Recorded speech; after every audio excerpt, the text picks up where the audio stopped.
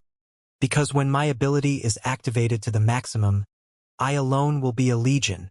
He dashed out into the sandstorm and the bloody desert. The devil-like smoke gradually approached them. Tears streaming down her face, Bai Xiaolu bit her lips so hard that they were bleeding. Wan Zonghai rolled his eyes, ready to make a move. "Don't move!" Bai Xiaolu glared at him.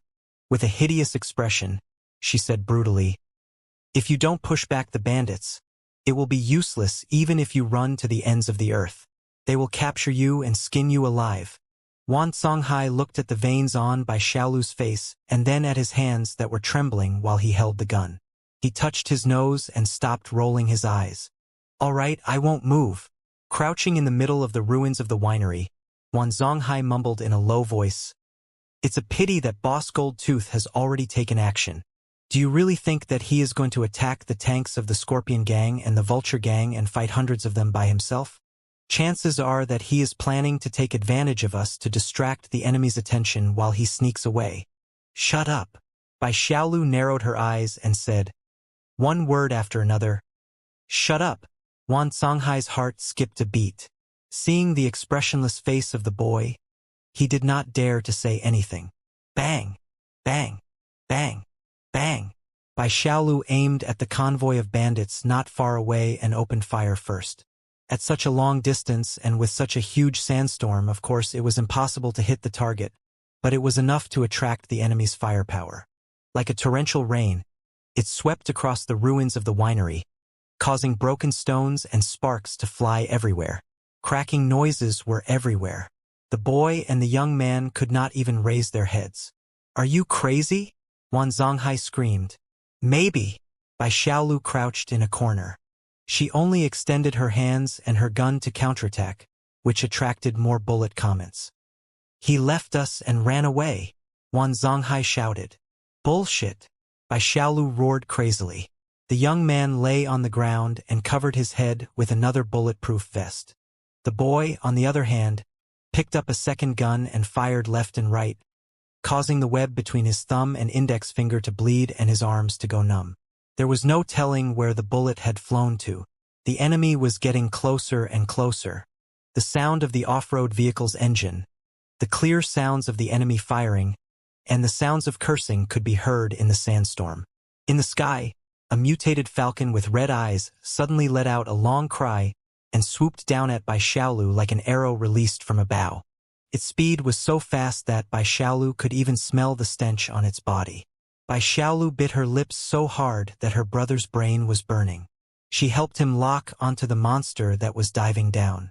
After a beautiful shot, the mutated falcon turned into a pile of minced meat. In the sandstorm not far away from them, the gunshots and laughter of the bandits came to an abrupt end, too, before they turned into screams, moans, and roars. Bai Xiaolu was dazed for a moment. She was overjoyed and stuck her head out of the low wall. He didn't leave? Wan Songhai found it hard to believe, too. He swallowed and stuck half of his head out of the wall, too. In the billowing sandstorm, the visibility was extremely low. However, even the most intense sandstorm and the thickest smoke could not cover Boss Goldtooth's vigorous and brilliant vitality when he was burning to the maximum. They were the dominators of the furious blood wasteland. It was the god of war on the wasteland. Bai Xiaolu saw that Boss Goldtooth had been lurking in the sand and melding himself with the earth in camouflage until the tanks of the Scorpion Gang and the Vulture Gang passed by him slowly. Then he suddenly burst out and overturned an off-road vehicle like a furious rhino. Bai Xiaolu saw that Boss Goldtooth was unstoppable. A dagger and a saber slashed out two dominating auras. No matter how many layers of armor the enemy was wearing or how many body armor they were all cut in half by Boss Goldtooth. Internal organs and broken limbs were everywhere on the way. Bai Xiaolu saw that bright gold ripples were spreading out of Boss Goldtooth's body. All the enemies that were covered by the ripples were slowed down and turned into clay chickens and pottery dogs that were at the mercy of the enemy. Bai Xiaolu saw that Boss Goldtooth was snatching grenades from the enemies and throwing them into the off-road vehicles nearby. He was creating countless exploding fireballs in front of him and behind him. Countless enemies were blown away by him, but he was like an iron tower in the middle of a raging ocean. He was not snatching a few weapons. He was planning to kill all the bandits of the Scorpion Gang and the Vulture Gang by himself. Of course, Boss Goldtooth was a human being too, and there were limits to what he could do. There were too many of them. No matter how low the visibility was and how slow their reactions were, a lot of bullets had pierced through Boss Goldtooth's body. But Boss Goldtooth seemed to be made of iron and did not react at all. He continued moving forward, slashing, exploding, and bleeding. The bandits of the Scorpion Gang and the Vulture Gang had lost their courage. They had thought that, after the failure of Boss Goldtooth's assault on New Gold Mountain, the city gang would be gone, and the ambitions of the dominator of the desert would collapse. Besides, Boss Goldtooth and the two kids had been on a long journey in the northern desolate area for several days. They should have been exhausted and waiting for their doom. But he did not expect that the dry bones, boosted by the invisible flames, would turn into the undying tyrants of hell again. At this moment, countless bandits were reminded of the terror when Boss Goldtooth savaged the furious blood wasteland. Their minds were once again occupied by Boss Goldtooth's aggressiveness and the brutal captives of the legions. They were like chicks in front of a ferocious tiger, motionless and waiting to be butchered. Very soon, almost 10 armored off-road vehicles had been overturned or blown away. There were almost 100 dead bodies. It was not until this moment that Boss Goldtooth's attack was slowed down. Crimson blood was flowing out of his body, and hot steam was spurting out of his mouth and nose. Although he was heavily wounded and breathing heavily, he persisted in silence. He strode forward, dodged, waved his saber, and slashed, reaping the lives of the hideous creatures like the sickle of death. Boss is tired. We have to help him, Bai Xiaolu roared at Wan Songhai. Wan Songhai had already lost his cool. He did not dare to look at the eyes of the boy, which were as fierce as those of a tiger. His lips trembled for a long time, but he failed to come up with anything. Therefore, he simply handed the gun and the bullets over to Bai Xiaolu and raised his hands as if it was none of his business. To be honest, after the previous round of concentrated fire, they did not have many bullets left. They would be committing suicide if they went forward. Besides, it was a dogfight among the devils. From the perspective of the underground dwellers of the Thousand Treasures Sea, it was indeed unnecessary for them to be killed. But Bai Xiaolu couldn't care less about that. She kicked Wan Zonghai to the ground, picked up all the guns and ammunition, and rushed toward the raging sandstorm. "Brother, please." The boy's eyes had never been so determined, nor had the lines on his face ever been so hideous. It was as if he had grown a lot in an instant. "If you've made up your mind." His brother was silent for a moment before he replied, "All right, I'll try my best." When the boy rushed into the sandstorm, Boss Goldtooth's blood had already turned the sand below his feet into mud. The moment he slowed down, the advantage in numbers of the bandits was immediately revealed. Dozens of automatic rifles opened fire at the same time, causing sparks to fly from his body armor and the level 3 armor on his body. The limbs that were exposed to the air were spluttering blood one after another. Seeing that the bandits were suppressing him with their firepower and that Boss Goldtooth was attracted by the line of fire and could not get away, the boy rushed close. "Ah!" The boy roared like an animal, and the elder brother pushed him hard. An invisible wave of brainwaves spread out like a blast and hit the brains of all the bandits nearby hard. Many of them were dazed, with blood flowing out of their mouths and noses. They staggered and fell into the concussion state. The bandits who had temporarily lost their combat ability turned into the best live targets. Their throats were cut and their weapons taken away. Even if Bai Xiaolu's hands were shaking, she could still blow their heads off easily. The enemies far away did not dare to come close. They simply relied on the off-road vehicles to shoot at them, which seemed to be beyond the range of Bai Xiaolu's and her brother's previous attacks. But her brother still endured the pain and pushed them a second, a third, a fourth, and a fifth time. One by one, the bandits, with blood spurting out of their mouths and noses, staggered out from the back of the SUV and were called out by Boss Goldtooth. "Enough, brat. Your brother is about to be overdraft." Boss Goldtooth threw an automatic rifle to Bai Xiaolu and bellowed. "Not enough, boss. Brother said that he could do more. Believe us."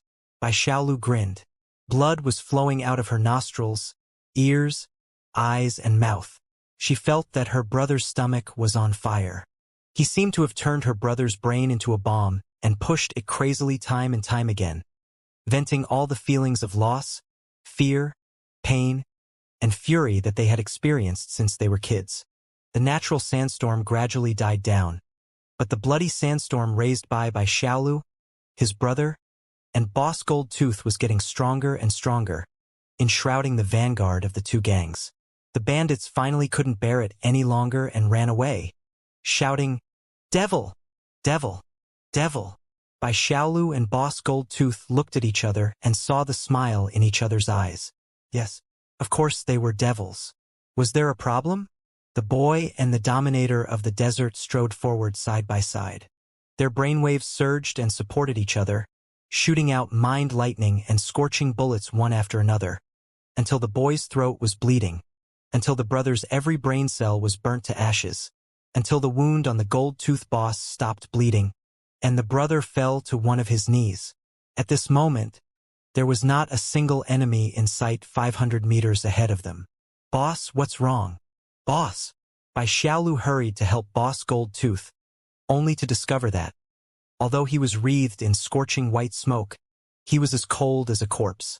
His body armor had been wrecked. His chest was a mess of flesh and blood like a honeycomb. Even the left red optic eye had been embedded with a bullet. The eye had been burnt into a black hole, making it even uglier. But Bai Xiaolu did not feel that Boss Goldtooth was ugly or stinky at all. She just wanted to share some of her heat with him and share some of her heartbeat and brainwaves with him, too. "You will be fine, boss. Believe me, reinforcements will be here soon. You said it yourself. You can't lie to me. You can't fucking lie to me. I believe you. You can't lie to me." The boy screamed desperately. "Stop chattering like I'm really dead." Boss Goldtooth grinned and spat out a mouthful of sticky black blood. Really? Bai Xiaolu was overjoyed. Nonsense. What about you? How are you and your brother? Boss Goldtooth observed Bai Xiaolu carefully and wiped away the blood, sweat, and dust on his face with his rough hands. We're fine too. We're perfectly fine. Yuri's mind notebook is indeed impressive. My brother has pushed it more than 10 times in a row. However, he is a little tired right now. He will be fine after a short rest. Bai Xiaolu still refused to let go of Boss Goldtooth. She tried to clean his wounds in vain, but she didn't know where to start. The wounds were too many and too dense. Boss Goldtooth's internal organs had all been torn apart. Everybody was wondering how he was still alive. That's good. Boss Goldtooth said weakly. That's good. In fact, it was not good at all. Both of them were very clear that they had only taken down the vanguard of the Scorpion Gang and the Vulture Gang. Although the two bandit gangs were a bunch of mobs, they were not idiots. It was impossible for them to gather all their troops and swarm forward in a mess, especially when they were faced with a well-known, terrifying ability user who was the dominator of the desert.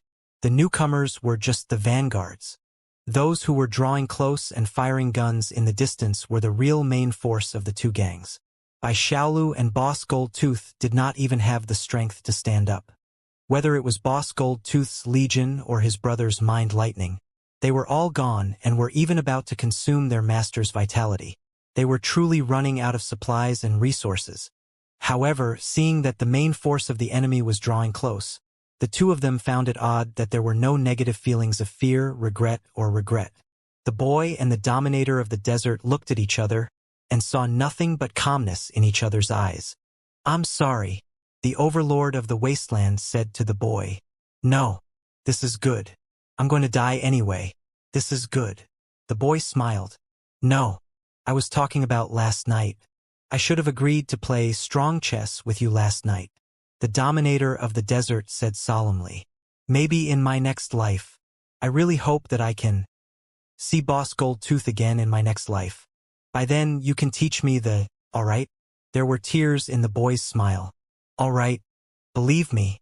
Definitely. The dominator of the desert said. The bandits were getting closer and closer to them.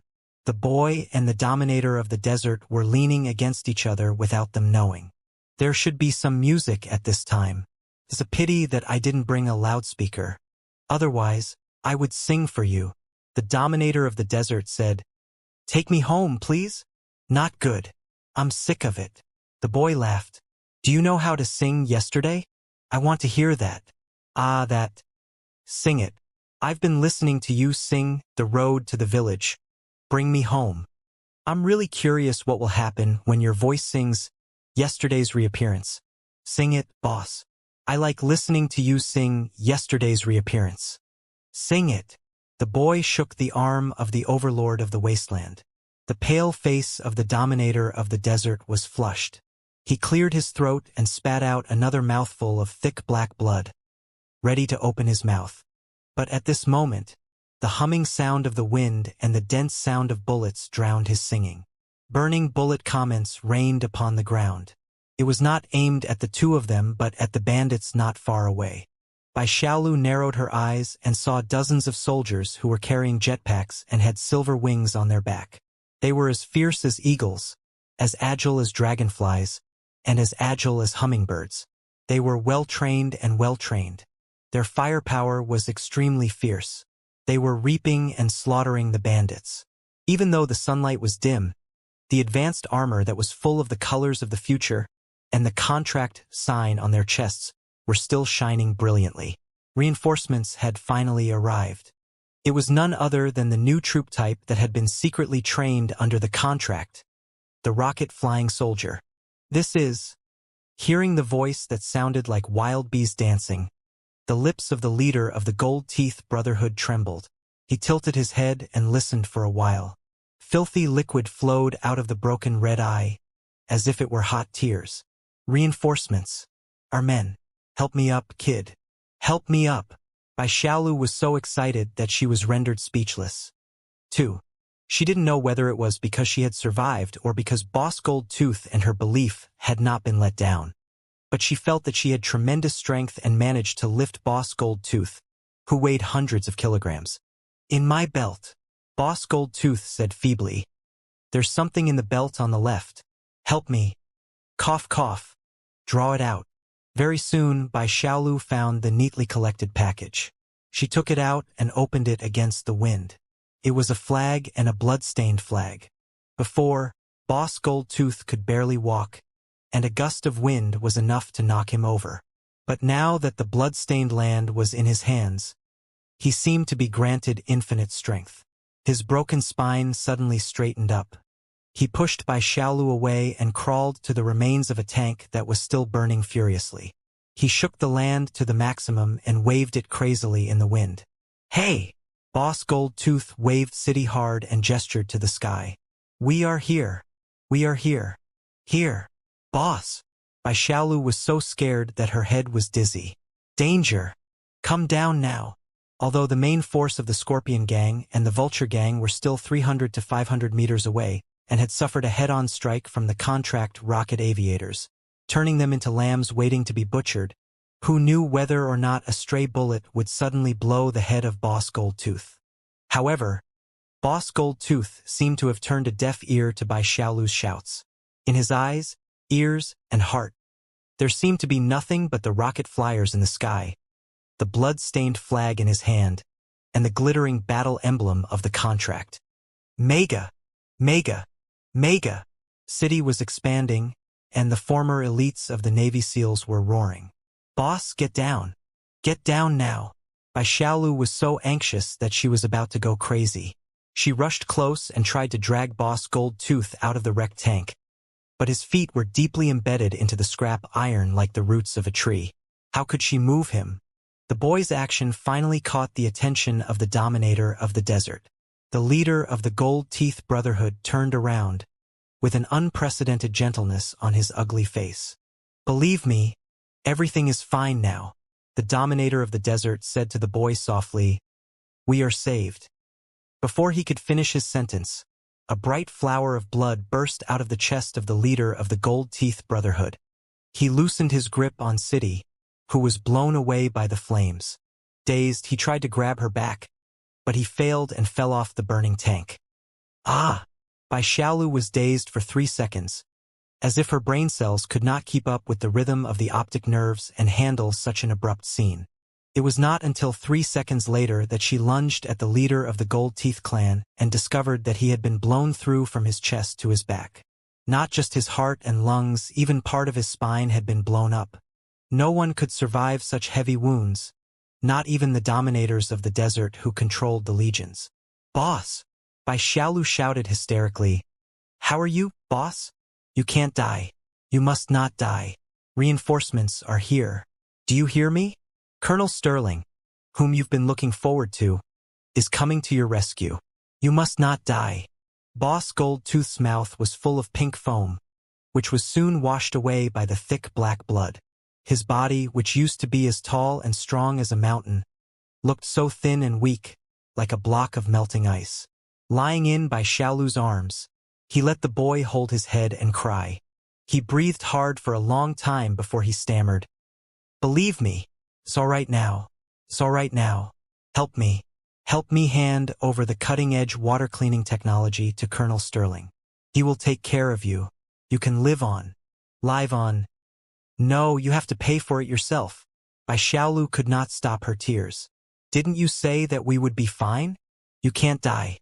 You must survive. You can't be a liar. You can't lie to me. You said that we would be fine. That's why I said, cough, cough. Cough, cough, cough, cough. That's why I said you were stupid." The gold-toothed leader laughed again, in an extremely ugly and gentle way. "Didn't I tell you not to trust anybody? If you don't listen to me, I will not lie to you. Cough, cough. Who am I lying to? No, I won't let you die." Bai Xiaolu stuffed sticky gel and hemostatic bandages into the hole on the chest of the gold-toothed leader, but there was no way that she could stop the blood and internal organs from spurting out. The boy's face was as crazy as a devil's. and his dark eyes were burning with the fury of the deepest level of hell. No matter what price you have to pay, no matter how many things you have to abandon, no matter how far you have to walk, no matter what you have to become, no matter how many lives you have to sacrifice, I will not let you die. Even if you die, I will revive you. Enough, noisy brat. I've lived enough. I've lived too long. I'm too tired. Let me rest. You should forget me and live your own life. The leader's voice was getting weaker and weaker. The intact artificial eye gradually dimmed, too. But his hands were still groping. Where is my flag? I can't see it. In this place. Bai Xiaolu's tears and snot were all mixed up. She helped Boss Goldtooth find the Citibank and stuffed it into his hands, while she sobbed, "Didn't you say that you hate your motherland? Didn't you say that you hate the Citibank? Didn't you say that those who believe in motherland and flag are idiots?" The leader's hands stiffened, and he was somewhat embarrassed. "Shut up, brat." In the end, he did not defend himself. Instead, he covered his chest with the burnt, blood-stained, and riddled with holes and mumbled, "I'm used to it. I'm used to it. Boss." Bai Xiaolu finally couldn't help but burst into tears. Her tears fell on the face and flag of Boss Goldtooth. "Don't cry." The dominator of the desert reached out and wiped the boy's tears. He paused and said softly, "My child, don't cry." City stopped moving. His big hands were frozen. The last expression that Gold-Tooth Boss left on the black world was serenity and satisfaction. Soft brilliance was flowing out of every wrinkle on his ugly face. "Boss! Boss! Boss!" The boy hugged the heavy body of the dominator of the desert with his thin body and vented his grief and anger without restraint. "Wait, Xiaolu." His brother's brainwaves were somewhat disordered, too. His voice was shaking and coarse. "Something is not right." "What's wrong?" Bai Xiaolu's eyes were bloodshot. She stared at the bandits of the Scorpion Gang and the Vulture Gang who were about to be butchered like a wild animal. "I'm going to kill them. I'm going to kill them all." "Not them." The elder brother quickly said, "Didn't you notice Boss Gold-Tooth's wound? It's a through-and-through wound. The wound on the back is small, but the wound on the chest is large. It's obvious that the bullet entered the chest from the back. After it rolled inside the body, it exploded from the chest. It was shot from the back. The rear." Bai Xiaolu was dazed. "That's right. The rear." The elder brother continued. Boss Gold-Tooth fought valiantly and did not retreat even a single step. Although his body armor and the chest of his armor were damaged, his back was completely intact. It was simply not something that could be blown up by a single bullet, unless it was an armor-piercing bullet. However, we clearly didn't hear too intense of a sound just now. It was as if a ghost bullet had assaulted us from behind and silently knocked Boss Gold-Tooth down. Well, Bai Xiaolu was greatly alarmed. She felt a chill run down her spine. When she turned around, there was not a single bandit behind them except for the ruins of the winery. But at this moment, Bai Xiaolu sensed the danger keenly. He tilted his head. An object that looked like a bullet whizzed past his ear and cut off half of his earlobe. "Ah!" Bai Xiaolu cried in pain and stared at the ruins of the winery, only to discover no traces of the enemy. However, a broken brick from the left drew a weird curve and slapped his temple brutally, knocking him to the ground. Bai Xiaolu was exhausted in the first place, and her brother was on the verge of death after more than 10 rounds of mind lightning. He felt that the world was spinning and his head was dizzy. How could he stand up? In a trance, they saw a ghost-like figure slowly emerge from the ruins of the winery and walk toward them unhurriedly. No, he was not walking. He was floating close. His feet were 3 feet off the ground. His eyes were emitting weird purple brightness, and his lips curled into a mocking smile. He opened his hands, where dozens of pebbles with sharp edges like bullets were floating. Tiny electric arcs were dancing around the pebbles, as if they could be accelerated by electromagnetic force at any time and shot out like armor-piercing bullets. It was the underground teenager Wan Zonghai. "It's you." Bai Xiaolu had been wary of Wan Zonghai since the beginning. She had taken away all the weapons and ammunition on purpose when she was charging, thinking that Wan Zonghai would not be able to play any tricks.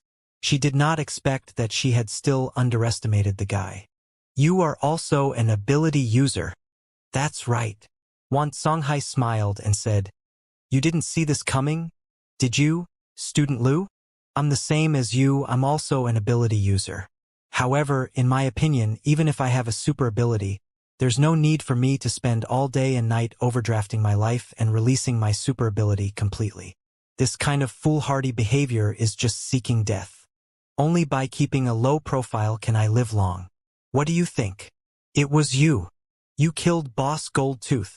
Bai Xiaolu's fingers turned into ghost claws and scratched the sand crazily. Why?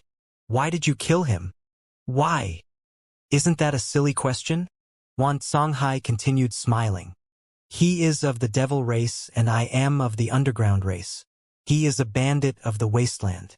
I am a law-abiding student of the underground metropolis. He is a lackey of the contract, and I am a citizen of the alliance. He is the culprit of the assault on the new gold mountain. I am the victim of the destruction of my home. There is an irreconcilable hatred between us. Isn't it perfectly justified for me to kill him? How can you not understand such a simple logic? Have you really forgotten our home, New Gold Mountain, because of the Stockholm Syndrome? Or are you not an underground demon at all? Are you an evil devil just like Boss Goldtooth? You know it. Bai Xiaolu was dumbfounded. Without considering whether or not he was bluffing, she blurted out, How did you know? Do you mean demons or superpowers? Wan Songhai sneered. I knew that you were a devil since the very beginning. Can't be helped. Your acting skills are too lousy. Your excuses are full of loopholes. I don't believe a word of it. However, at that time, it was too risky to travel alone in the desert. Therefore, I was forced to team up with you. You lied to me and I lied to you. It was quite normal. As for the fact that you are also an ability user, I figured that out later. You must have been an expert in mental power training just like Boss Goldtooth. You must have hypnotized me and tried to steal the password of the cutting-edge water purification technology. Didn't you? You know everything? Bai Xiaolu blushed, ashamed that she had been seen through. Why are you pretending that you don't know anything? Nonsense. If we had been on bad terms, I wouldn't have been a match for the two of you at all. I would have been killed or hypnotized by your stronger mind power. Wan Songhai opened his hands and said, Other than playing dumb and waiting for an opportunity, do I have a second choice? Besides, I needed the two of you to escort me to my real destination in the first place. You are both capable cultivators, which significantly improved the odds of success and safety. Why would I expose you? Bai Xiaolu opened her mouth but did not know what to say. He had known that Wan Songhai was cunning, but he didn't know that he was so cunning that even Boss Goldtooth had been fooled by him. Now you should understand everything. Don't blame me. Blame yourselves for being too stupid. Wan Songhai said proudly, We are enemies in the first place. It was you who attacked New Gold Mountain first and destroyed my home. Of course, I will do whatever it takes to avenge my city. Is there a problem? No problem. Bai Xiaolu was not an unreasonable person. Even after being cleansed by the ugly wasteland, he still could not learn the unreasonable and shameless behavior of those scoundrels. Wan Songhai's methods were not honorable, but he was indeed a victim. It was Boss Goldtooth who led Bai Xiaolu and the rest of the Devil Army to attack New Gold Mountain first and destroy the underground metropolis. Whatever the grudge between the underground clan and the demon race was in the past, Wan Songhai had 10,000 reasons to seek revenge on Boss Goldtooth. But right now, was Bai Xiaolu in a position to avenge Boss Goldtooth's death? Even if he did, was he capable enough? Nothing. He had nothing. The boy lowered his head and looked at the dead body of the dominator of the desert. Tears were rolling in his eyes, and he was speechless for a long time. At this moment, the battle in the front was coming to an end. 2. The bandits of the Scorpion Gang and the Vulture Gang had been butchered, but the rocket pilots were unharmed. It was the difference between a mob and an elite army. Even if you kill Boss Goldtooth, you won't be able to get away. Bai Xiaolu was completely disheartened.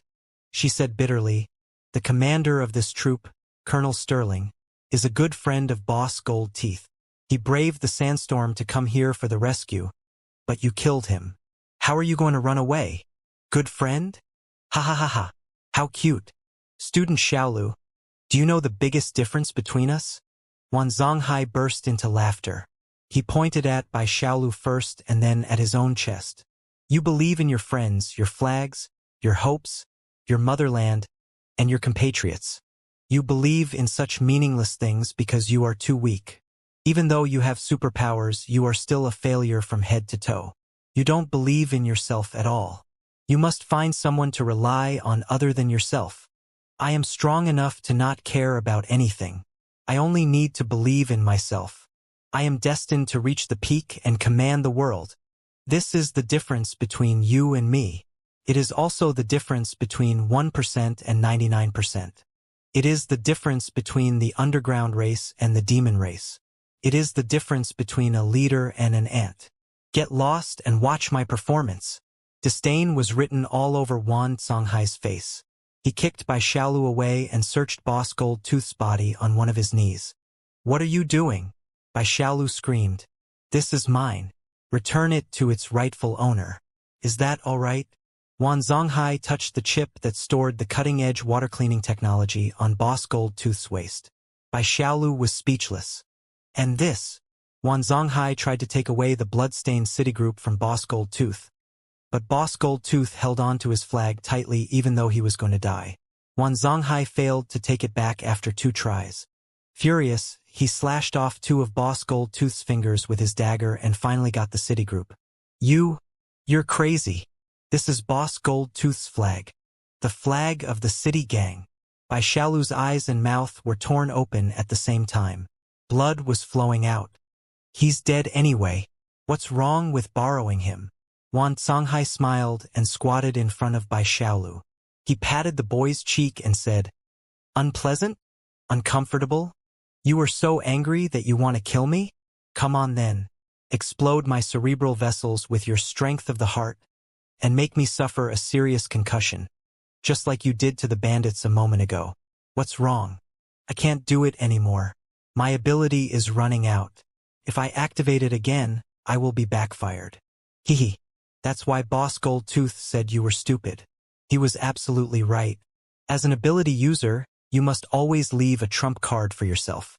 Otherwise, you will be at the mercy of others like you are right now, Student Lu. He pressed Bai Xiaolu's head into the sand and rubbed it hard. Then, he stepped on a wound on Bai Xiaolu's thigh and started waving it, ignoring the boy's screams. Don't open fire. We are on the same side. I want to make a deal with your commander. Wan Zonghai was beaming with a bright smile. He shouted at the approaching rocket pilots. Who is Colonel Sterling? I want to meet Colonel Sterling and offer him a precious gift for our first meeting. I want to make a great deal with him. More than 10 rocket pilots landed slowly. The rest of the elite warriors were still on alert in midair. Countless murderous eyes pierced through Wan Zonghai's body, but he seemed to be enjoying it as if nothing had happened. On the opposite side, an officer wearing the best armor took off his helmet, revealing a face that was full of hardships. Oh, so you are not a colonel. Seeing the emblem on his opponent's chest, Wan Zonghai's eyes suddenly shone, and his smile grew wider. Yes, General. General Sterling. Nice to meet you. Who are you? Sterling narrowed his eyes and looked at Wan Zonghai, Bai Xiaolu, and the dead body of Boss Gold Tooth. When he saw the broken body of Boss Gold Tooth, his face turned gloomy. His lips shivered for a moment, but he did not say anything. Wan Zonghai opened his hands, indicating that he had no weapons. He took a deep breath and declared, My name is Xiao Jinchuan. My father is Xiao Qingyun, the mayor of New Gold Mountain. On behalf of my father, I would like to make a deal with General Sterling and the contract. We are willing to submit to the contract and help the contract defeat the Dam Alliance. What? The boy below the young man's feet was dumbfounded by his words. He seemed to have been struck by lightning and failed to come back to himself for a long time. This guy was not the son of the laboratory director of the Gold Mountain Clean Water Company, but the son of the mayor of New Gold Mountain? What was going on? Well, Sterling narrowed his eyes and pondered. Words alone are no proof. This is my gift to General Sterling on behalf of my father. Please accept all the files of the cutting-edge water cleaning technology that you've been looking for. Whether the deal is made or not, it will not affect the friendship between me and General Sterling. Wanzonghai Xiao Jinchuan sent the chip over with a smile, obviously with his super ability of controlling objects remotely. The fact that he was an ability user made the space pirates nervous again. Sterling, on the other hand, waved his hand and gestured for the soldiers to lower their vigilance. He held the chip in his palm and rubbed it carefully. It's true. I wouldn't cross the northern wilderness and risk my own life. Xiao Jinchuan said, My life is very valuable. New Gold Mountain has been destroyed. Even if you are really the son of the mayor, why are you making a deal with me? Sterling weighed the chip and said coldly, This chip is far from enough. Although the New Gold Mountain has been destroyed, the Gold Mountain people are not entirely wiped out, especially the military and police system that is responsible for the defense of the city. A lot of people escaped under the leadership of my father and evacuated to other underground metropolises of the Alliance. They were defeated and lost their foundation. Their future is bleak. If the agreement gives them a chance right now, they will certainly seize it without caring about anything else. Xiao Jinchuan shouted, I know that the Association and the Alliance are in a stalemate in the front line right now and cannot break out of it for a long time. The front line is about to turn into a bloody meat grinder. Chances are that the troops that General Stellan built up with all his hard work are going to be wasted.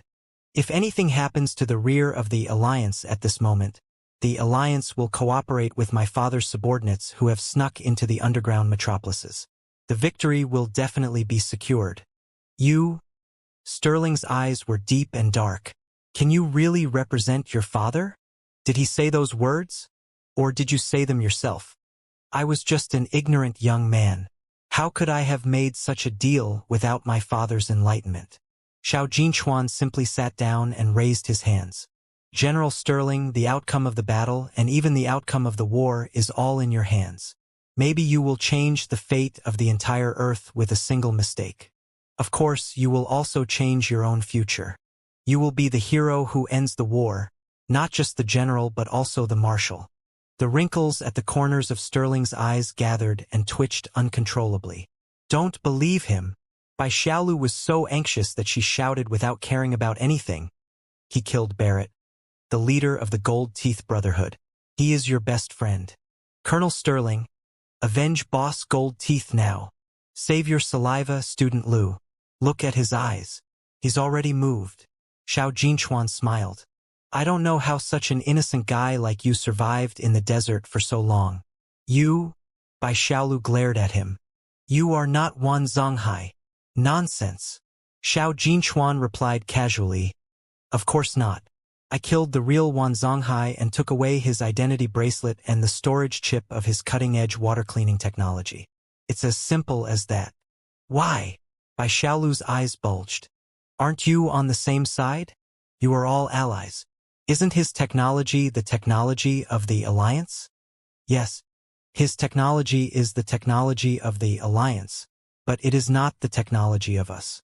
Do you not understand such a simple logic? Xiao Jinchuan sniffed and said, The two of us worked hard to help the Alliance keep the secret of the cutting-edge water cleaning technology. What good does it do for us? On the other hand, killing Wan Songhai and his son and stealing their technology for the contract might lead to a different path. Even a fool would know what to choose. Bai Xiaolu completely understood. You betrayed the Alliance so easily? Loyalty is irrelevant in the first place. Why are you talking about betrayal? Xiao Jinchuan said, My father built the new Gold Mountain with his life's work. He planned to make a name for himself in the Alliance, but it was ruined in the end. Even if he led the main troops to break out of the siege and live under someone else's roof in other underground metropolises, his political life would still come to an end. Humph! Such a fate is unacceptable for me and my father. Even if there is only a slim chance of success, we will still take the risk and fight to the end. We will either rise to the top or die a graveless death. We will never walk a third path. Xiao Jinchuan's ruthlessness made by Xiaolu's heart constrict. There was no telling whether she was ashamed, scared, or angry. Sterling coughed and looked at Xiao Jinchuan. He said slowly, "Let's go back and check the authenticity of the cutting-edge water cleaning technology." "Of course." Xiao Jinchuan smiled and made an inviting gesture. "Colonel Sterling," Bai Xiaolu screamed. "He is a murderer. He killed Boss Goldtooth. Not a colonel. A general." Sterling was emotionless. He did not even bother to look at Bai Xiaolu. "Who is he?" "He is another small gift that I personally gave to General Sterling. A devil who controls the power of the heart. Don't worry. He has overdrafted himself and burnt his brain. Right now, he cannot even move his little finger." Xiao Jinchuan smiled. "I believe that a devil ability user must have many uses in the laboratory of the contract, don't you?" "Understood." Sterling put on a fake smile. "I'm starting to like you. Let's get rid of the body of the son of the mayor of New Gold Mountain. Take the devil ability user away and inject him with 5 times the dosage of the hypnotizing drug in case he counterattacks. The best soldiers surrounded by Xiaolu with their guns. In fact, I quite like you. It's a pity that you value relationships too much. After only a few days, you've already fallen out with Boss Goldtooth. Look at the look in your eyes right now. TSK, TSK, TSK, TSK. How terrifying. You really are like a devil. How could I dare to keep you?" Xiao Jinchuan smiled at Bai Xiaolu. "Right? Let me tell you one last thing. In fact, the chip that stores the cutting-edge water cleaning technology does not have a password. When I killed Wan Songhai, I forced him to crack the password. Therefore, if you had been cruel enough to kill me, things might not have ended up like this." "Ha ha. Ha ha ha ha." The young man had survived the disaster and even got in touch with the contract. He was so delighted that he burst into laughter. But he did not notice that the boy in the dust was smiling, too. Looking at the ragged body of the gold-tooth boss, the expressionless General Sterling, the rocket pilots who were armed to the teeth, and the city who had been waved by the gold-tooth boss and Xiao Jinchuan a moment ago and was now crouching on the ground, the boy was smiling hideously and hideously. Flag, boss, friends, justice, agreement, alliance, wasteland, underground, trust, transaction, wine, strong player, country road, yesterday reappears, hee hee, ha ha, ha ha, I'm back. Little Lou. The boy heard his brother's exclamation of disbelief. "This is... you. You are actually... he. Ha ha ha ha ha ha." By Xiaolu's eyes, which were darker than black holes, were indeed as Xiao Jinchuan had described, as if billions of deities had gathered all their grief and fury. "I'm going to kill you." The childish boy stared at the traitorous young man and said solemnly in a low and enchanting voice, "I will kill you 10,000 times." "You?" Xiao Jinchuan finally came back to himself. He sensed the endless grief and coldness deep inside Bai Xiaolu's eyes, but it was too late. Bai Xiaolu's brain exploded. Almost 100 transparent tentacles pierced into the heads of Xiao Jinchuan, General Sterling, and all the other rocket pilots like sharp blades. One of the tentacles even tied up Boss Goldtooth's head gently and collected the brainwaves that had not entirely dispersed yet. Slither, slither. It was as if the brains of Xiao Jinchuan, General Sterling, and all the other rocket pilots had been sucked and swallowed by the boy. They screamed hysterically, turning from dominators a moment ago into dead fish on a chopping block. Their eyes were rolled back, and their bodies were cramping. They could not have been more terrified. "Ha ha! Ha ha ha ha! Is this the outcome that you want? Then come on. Enjoy yourself. Enjoy death and destruction. Enjoy the pain that is even more excruciating than death and destruction. Enjoy everything that the devils in the desert are enduring in silence. As for you, Xiao Jinchuan, I said that I would kill you 10,000 times. This is the first time. You must remember that." The boy threw away the boneless young man. His black eyes were glittering. He picked up Boss Goldtooth's body and danced in the middle of dozens of twitching bodies. He felt that he was in a dream and did not want to wake up. Occasionally, when he woke up, he would find himself sitting in the driver's seat of an off-road vehicle. His brother was controlling his body and driving the off-road vehicle. "What's going on?" he struggled to ask his brother. "It's all right now." His brother always replied to him in such a gentle way. "It's all over. We're fine now. Where is Boss Goldtooth?" Occasionally, he could ask more questions with all his strength. "Where are we going? Everybody was killed by us." Boss Goldtooth was buried deep with his flag, too. His brother said, "Let's go west to the territory of the Alliance. Now that we have a suitable identity and the cutting-edge water cleaning technology as our stepping stone, we might be able to sneak into the underground and live on as the Thousand Treasures Sea. Remember, from this moment on, you are the Thousand Treasures Sea."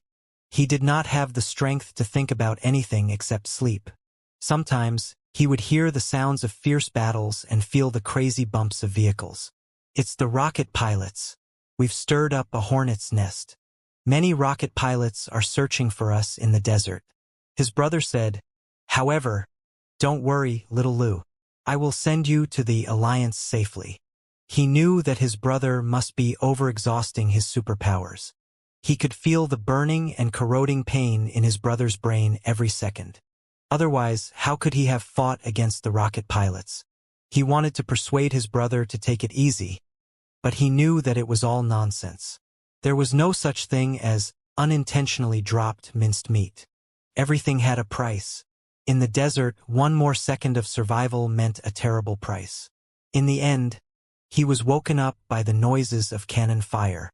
Through the telescope, he saw a large batch of rocket pilots hovering on the horizon, but 3 weird-looking tanks were rushing on the ground. They were even stronger and more barbaric than the rhino tanks commonly seen in the Alliance. 2 thick barrels were attached to the turrets, and they boasted unparalleled anti-air capabilities, too. They were shooting the rocket pilots who were chasing after them as if they were birds. "It's an Alliance." His brother was overjoyed. "We are saved. This is the territory of the Alliance. We've finally escaped." He smiled, too, but he was somewhat worried. He felt that something bad was about to happen. Although there are still a lot of twists and turns ahead, we finally see hope. "Little Lou, remember, from this moment on, you are one Zonghai. Don't forget it." His brother said, "There's only one last question. Lou, do you believe in me?" "Of course," he said without any hesitation. "Then give your body to your brother for another minute. Just 1 minute will do." His brother said. Without any hesitation, he released all the control over his body and allowed his brother to control it. "Thank you." His brother smiled. "Thank you for trusting me so much." His brother picked up a modified automatic rifle with a short barrel from the seat next to him and pointed it at the chest of the body where his brother's brain was located. "Brother, what are you doing?" He was dazed, unable to think at all. "Little Lou, no. Ahai. It is not easy to pretend to be someone else. In the future, you will certainly encounter a lot of doubts, challenges, and ambushes, but the most fatal problem is not you but me." His brother said, "Maybe the real Wan Zonghai is already dead, and all his files have been destroyed by Xiao Jinchuan. Nobody knows what the real Wan Zonghai looks like. But no matter what he looks like, he cannot be a deformed man, a devil, or an ugly conjoined baby. It's a pity that your brother is not just a brainwave but also half a deformed brain inside your body. With the technology of the Alliance, they will certainly discover your brother. Therefore, your brother's brain must be removed from your body or blown into pieces. Of course, the risk is high, but there's no other choice. We have to take a gamble. In this black world, there will never be a day when the devil race stands out. Whether you have water purification technology or superpowers, you will only end up as prey. You shouldn't be a prey. You should live a good life. You should go to the underground metropolis and live a happy life. Such a fatal wound in the abdomen cannot be treated with the technology on the ground, but the Alliance should have a solution. When you wake up, you will tell the story of what happened on the way as Thousand Treasures Sea half true and half false. You will tell the story to the people who rescued you. Then, you will tell them that you were being chased by the rocket pilots and had nowhere to run to. In desperation, you will raise your gun and kill yourself. I hope you can survive. The bullets will clean up your brother and let you fool them. Do you understand? I won't be able to take care of you in the future. You have to rely on yourself for everything. Be smart. Learn more from me, Boss Goldtooth, and even that bastard Xiao Jinchuan. Learn how to live. Okay? No. He was heartbroken again. Don't leave me, brother. First it was Boss Goldtooth and now it's you. No, I don't have anything that you can't do. I can't. You can do it. His brother said, It's not until now that I realize that I've been a burden to you all this time. My deformed brain has been a burden to your normal brain, making it impossible for you to utilize your own abilities. Chances are that you are the most capable one among the three of us. If I had known earlier, I would have left you long ago. No.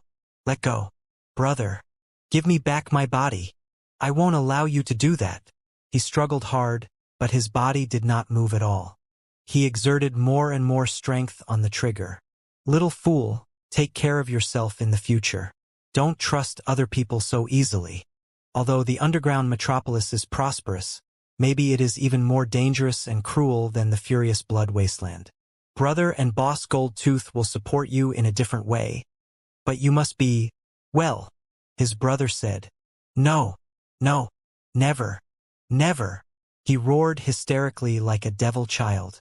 I swear that I will turn back time and restart everything. I will stop the war and save you. Whatever the price is, whatever I become, I will. I will. I will. That's why I said you were stupid. His brother was silent for a moment. The last laughter echoed inside his heart. We don't need you to save us at all. We only need you to live on. That's enough. In the distance, the battle between the super tanks of the Alliance and the rocket pilots had come to an end. A super tank carrying several soldiers of the Alliance was rushing toward the off-road vehicle. Bam, bam, bam. Dull gunshots came from inside the coach. Then came the most miserable cry that a boy could make. Ah. The boy walked among mountains of corpses and seas of blood. Plots eroded his innocence. Lies whittled away his childishness. Betrayals put solid armor on him. Regrets and desires turned into his sharpest blades. He grew up by stepping on piles of bones. First, he turned into a young man. Then, he turned into a young man amid the bloody storms and perils. The young man raised his head and saw a throne of bones standing on the peak of the endless corpses, but all the bones were black. He smiled and walked unhurriedly to the skeleton throne that was destined to be his. But right then, a head popped up from the pool of blood nearby. Vulture. You again. He frowned, not very happy. He was dazed for a moment. He did not remember such a vulture. Why did he say again? Such an eye-catching vulture with distinctive features would not be forgotten even if it was burnt to ashes. He would definitely remember it if he had seen it before. We are finally back online. Vulture was somewhat relieved, but he was still very nervous. Listen, Bai Xiaolu. The interference is too intense. The future you will destroy the connection very soon. We only have 3 to 5 minutes at best. We must talk. He did not understand what Vulture was talking about. He replied subconsciously, I am not Bai Xiaolu. I am Wan Zonghai. No, that's what we're going to talk about. You are Bai Xiaolu. You are not Wan Zonghai. Nor are you a super body or a flood. Vulture hurried to say, all right, the inertia of the time tide is too strong. It's impossible for me to change the past. Every contact between us will be erased. You will eventually become a super body and a flood. However, I beg you, no matter how much time has passed, no matter how many things you've experienced, no matter how many things you've lost, never forget your true self. The innocent, kind, hopeful, and trusting Bai Xiaolu. His eyelids were twitching, as if the weakness deep inside his heart had been seen through. The scales, thorns, and armor all stood up. Who are you exactly? Why have you snuck into my dream time and time again? With your wisdom right now, it's hard for me to explain who I am and how I got in touch with you. In short, I'm a future person billions of years from now, and I'm a superhero of a future world. I'm fighting a future you in a space battleground that is unimaginably mysterious and boundless. But in fact, the future you is not necessarily the future you. Let's call you that, Vulture replied quickly. To describe it in a way that you can understand, the future you is too awesome. After billions of years of development, you've grown into a supreme cosmic big shot. When I slashed at him with my blood-boiling passion, he dodged it easily and hit me back with Black Tiger Steel's heart. Then, I took the opportunity to steal a monkey's peach. But instead of stealing the peach, he locked his throat with a deadly scissor kick. Then, he bashed me so hard that I almost collapsed. He found it hard to understand Vulture's words. Was this how the future generations would speak billions of years later? But in fact, well, you won't believe it, but in fact, I beat the crap out of the future you on purpose. Ha ha ha ha. Everything was within my plan. Vulture smiled drily. I pretended to be weak and peed my pants. Then I finally fooled the future you and infiltrated its ultimate core. I even hooked up with it sneakily and got in touch with the original you through the barrier of billions of years. Our time is limited. To make a long story short, by Xiaolu, I need your help. The human civilization needs your help. The entire universe needs your help. You need me? He rolled his eyes and smiled. All right, you help me, and I'll help you. Since you said that you are from the future and have grasped the mysteries of time, help me turn back time, stop the war, and change everything. I'll help you however I can if I can. That's the point. Vulture said, I can't help you. If I help you change everything, all the history over billions of years will be changed. I wouldn't have been born at all. Since I was never born, how can I help you change everything? This is a paradox. A time paradox that nobody can get around. I can't get around it, and neither can you. Hee. His eyes were cold, and his lips curled. I know what you are thinking, but it is impossible. Vulture said, if you go back to the past and stop the war, or even revive the people you love, your life will be completely different. Maybe you will live a happy life together, and you will never be able to grasp such terrifying abilities. You won't be able to touch the mysteries of time, and you won't be able to go back to the past to change everything. Look, we are back to the time paradox, aren't we? If one day you really change everything and return to a new timeline that seems to be peaceful and where all your mistakes have never happened, you will not really return to the past. Instead, you will create a new parallel universe with your supreme techniques. Everything in this parallel universe is just something you created to fool yourself. In the old parallel universe, nothing can be changed. On the contrary, it will become even more painful and dark because you have consumed too much energy. Do you see what I mean? It's like you accidentally broke a very beautiful vase. You can go to the market and buy an identical one to replace it, but the old one is broken. The new vase can never become the old vase. No matter how you fool yourself, it's impossible. Asshole. He gritted his teeth and clenched his fists. Dangerous feelings were gathering in his black eyes like billions of lightning bolts. There are worse things. But Vulture was not scared of his fury at all. He continued talking. There's an old saying that a man will die twice. The first time is when his body perishes, and the second time is when everybody forgets him. The saying has been around since the era of Earth, hasn't it? It means that not only does a man live in three-dimensional space, he also lives in other people's memories and feelings. Even if his body perishes, his information is still alive. If you really choose to go back to the past, in fact, you will bypass the time paradox and jump to another parallel universe. I suspect that you will completely forget the people you truly love. You will forget the sacrifices they made for you, your love for them, and the beautiful days you spent together.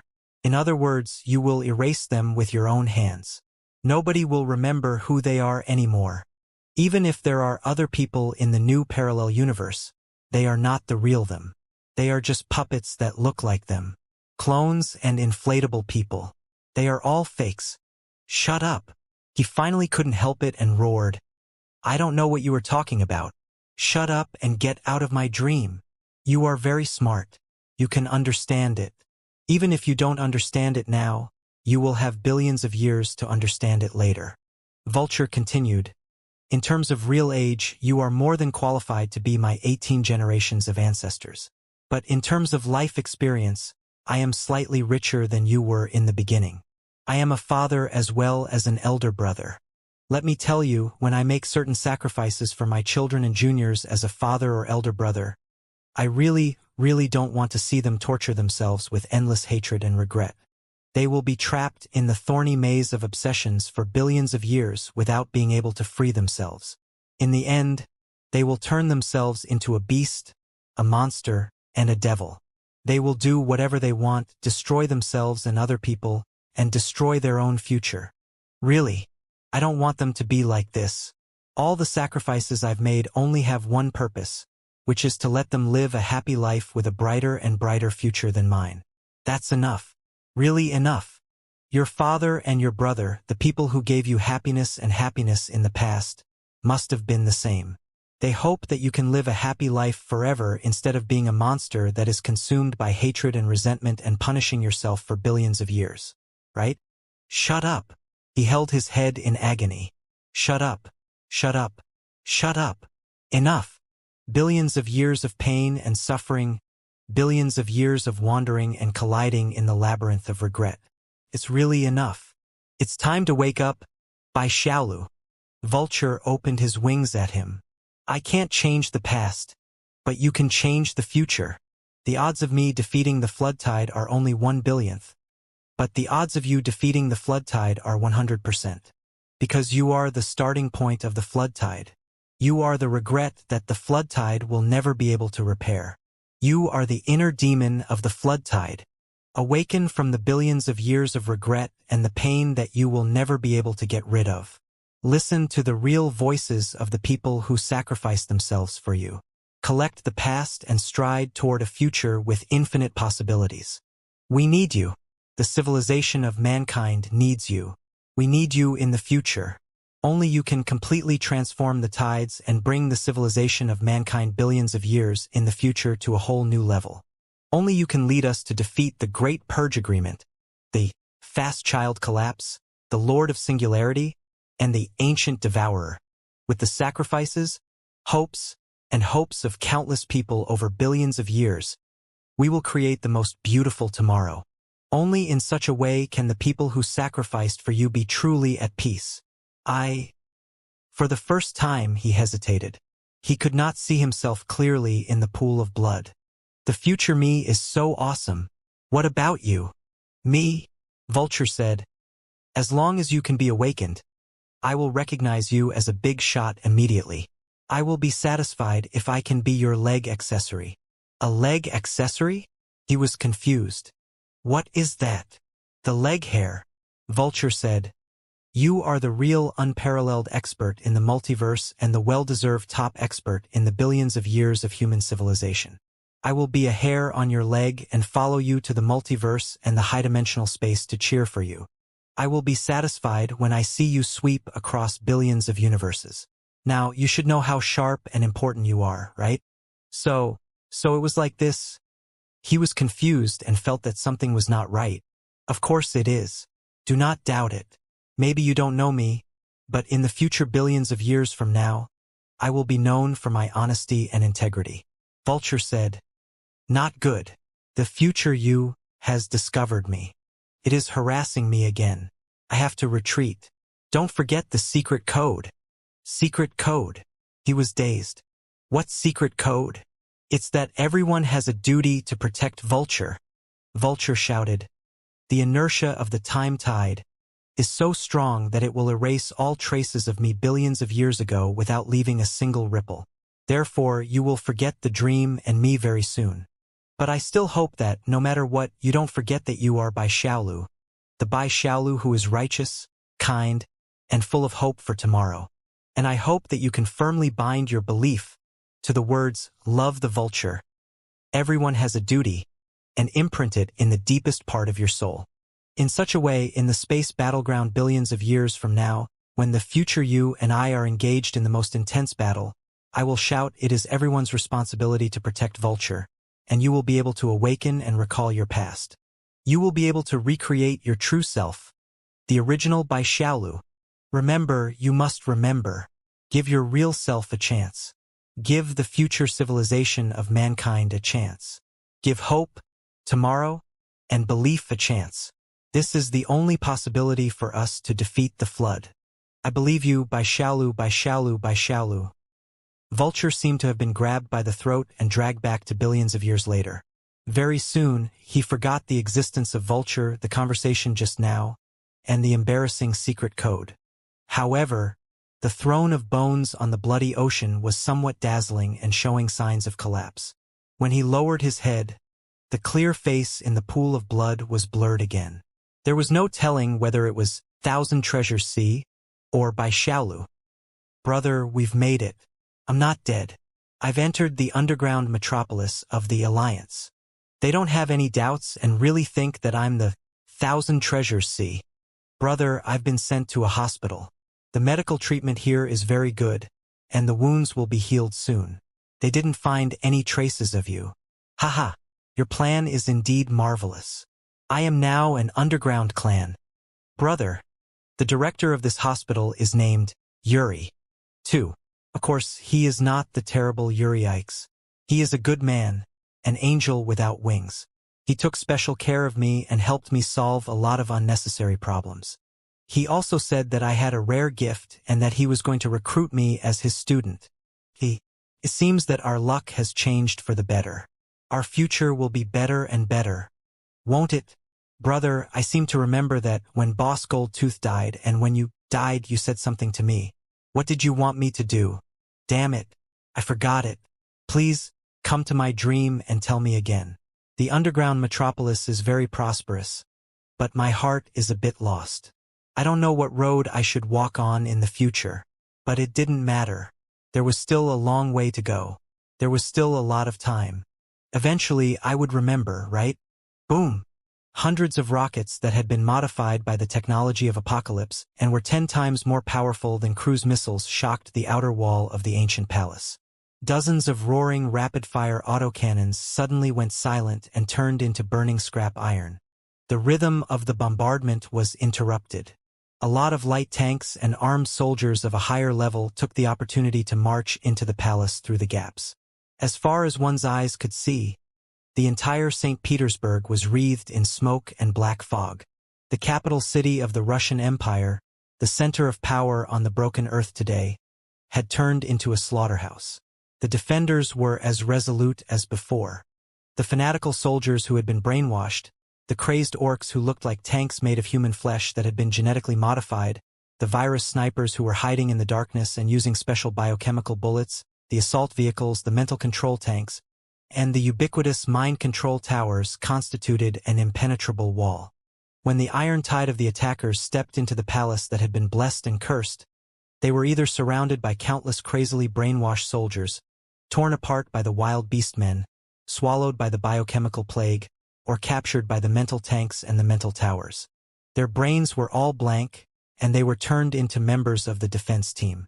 At first glance, there were more and more defenders, and the more they fought, the braver they became. However, the attackers had the absolute advantage in numbers. They were marching toward the palace from 3 directions, and there was a limit to the number of telepathic thoughts that they could control. The scales of victory were slowly tipping toward the attackers, which meant that the defenders were drawing closer and closer to the abyss of destruction. The light tanks that broke into the palace in the beginning were only meant to consume the mental power of the defenders. When most of the tanks and towers reached the limit of their control, destructive death rays appeared outside of the palace one after another. They swept and savaged everything in their way, refracting, diffracting, and splitting, enveloping the soldiers, tanks, rapid-fire cannons, and towers of the defenders in dazzling death rays. Not to mention that, following the ominous noises in the sky, the super fortresses that had been boosted by the apocalyptic technology were marching toward the palace unstoppably, albeit slowly. Everybody knew that everything would be over when the sky fortresses reached the top of the palace. Almost all the air defense points of the defending side were drowned by the iron tide of the attacking side. Only a few dozen UFO-like lasers managed to take off to carry out airstrikes that they were not good at. However, countless rocket pilots immediately surged out of the rear of the attacking side and tied up the defending side's lasers, preventing them from getting close to the precious super-aerial fortress. The rocket pilots of the old contract and the super-aerial fortress of the old alliance cooperated skillfully and rang the death knell of the defenders side by side. Deep inside the palace, a bald old man stood with his hands behind his back, gazing at everything emotionlessly, gazing at the gradual collapse of his empire. The old man had an unsophisticated face, deep eyes, and a rather elegant goatee. He had the aura of a leader, the wisdom of an explorer, and the devotion of a believer. In the eyes of many followers, he was an out-and-out god. However, at the moment of desperation, even the real gods were about to fall under the bombardment of the will of mankind. My lord, one of his senior staff hurried over from the communication room. 13 of the 18 districts of St. Petersburg have been occupied. The Western Front has collapsed, too. General Konyev has betrayed you and declared that his troops are no longer under the command of the Earth Reconstruction Committee and have surrendered to the so-called Earth Council. Deep inside the bald old man's eyes, purple veins appeared on his forehead and the back of his hand. The anger and dejection on his face quickly disappeared. St. Petersburg has fallen into the hands of the rebels. We cannot hold on for long. The senior staff did not have the time to observe Li Yao's expression. He continued begging, "It's time to retreat, Chairman. While the air defense troops of Eastern Europe are still in our hands, almost all the troops are ready to make a move. They will be tempted by the rebels at any moment. It will be too late if we don't go now." "You mean?" The bald old man finally burst into fury. Purple brightness blinked in his eyes as he stared at the high-level staff. "Are we going to fail?" "No." The senior staff's face suddenly turned from panic to confusion to determination, and finally from determination to frenzy. Victory belongs to the Reconstruction Committee. Victory belongs to Yuri Ikes. He howled like a wild animal. Boom! It was a pity that the explosions in the front were not controlled by the bald old man. The entire palace was greatly shocked. "My lord!" Another officer covered in blood retreated from the line of fire, leaving a long trail of blood behind him. "Not good." Before he could finish his sentence, he had already dashed to the front of the bald old man. Suddenly, like a bolt of lightning, he took out a modified powerful pistol from his bosom and aimed it at the center of the bald old man's eyebrows. It was a pity that a weird force controlled his every nerve. He did not even have the strength to blink or pull the trigger. He seemed to have been locked in place by invisible shackles. "Idiot!" The bald old man spoke with contempt. "Even you want to betray me? Even you have the qualifications to betray me? Ha ha! Ha ha ha ha!" Seeing that the assassination had failed, the officer burst into laughter. "Listen to the noises outside. Yuri Ikes, your time has come. Why did you betray me?" The bald old man, Yuri Ikes, narrowed his eyes and gnashed his teeth. "It was me who saved the broken earth. It was me who saved the civilization that was about to be destroyed. It was me who consolidated the forces of the Alliance and the Contract and established the Earth Reconstruction Committee based on the two organizations. It also mended the differences between the Underground Clan and the Radiation Clan and brought a long-lasting peace. I am the savior of the Earth. I am the guardian of the civilization. I am the father and the son of all mankind. Why did you ungrateful, idiotic bastards dare to betray me? Even now you are still bragging. Yuri Ikes, you are truly disgusting." The officer was not scared at all. He burst into laughter and said, "On the surface, you have unified the Alliance and the Contract and established a global unified government. You are the hero and savior of all mankind. But in secret, you have established illegal, evil laboratories such as Battalion X. You conducted bloody, cruel experiments on living creatures and created countless genetic weapons and biochemical weapons. You even extended your evil claws into the noblest heart of mankind, hoping to establish a supermind control device and turn all mankind into your slaves. It's a pity and lucky that you were so close to success. You were so close. Yuri Ikes, your true face has been exposed to the world. All your dirty deeds have been exposed to the world. Your secret base and the supermind control devices have been destroyed by us. An inhuman devil such as yourself is not qualified to be the leader of all mankind at all. Your only ending is to receive the justice of cannonballs, electromagnetism, and death rays. Pa! Hardly had the officer finished his sentence when his head exploded. Yuri Ikes snapped his fingers and sent the headless body flying dozens of meters away. Boom! Another earth-shaking explosion took place. It was a self-detonating truck that had been developed by the Alliance and boosted by the apocalyptic technology. It broke into the area where the defenders were densest and blew up everything within 100 square meters. Yuri Ikes's eyebrow was shivering, too. After standing for half a minute with a gloomy face, he finally turned around and walked toward the secret passage behind the palace. 10 minutes later, a team of fully armed tanks, protected by a large number of followers, left the palace in a hurry and rushed in the only direction that had not been invaded yet. Yuri Ikes received the latest bad news from all over the world. The Earth Reconstruction Committee, which he had dedicated his life to, had been abolished and replaced by a force named Earth Council. As for himself, he was found guilty of 23 felonies, including treason and crimes against mankind, under the accusation of a lot of solid evidence. Treason? What a joke. The only country on Earth right now was built painstakingly by him. What kind of country was he betraying? It was not a righteous trial, but an ugly coup, an ungrateful betrayal, and the shameful scheme of a certain schemer who was more ambitious than him. However, he had not failed yet. He had secret bases under the ice caps of Oceania, Antarctica, and the North Pole, as well as a lot of loyal followers, including the lunar base that was still being developed. As long as he could escape from St. Petersburg, which was besieged by the rebels, he would win the final victory. Thinking of this, Yuri Ikes opened the secret communication line to the airport. Wan Zonghai, what's the status of the airport? Yuri Ikes said solemnly, I'm taking off in 5 minutes. Rest assured, my teacher.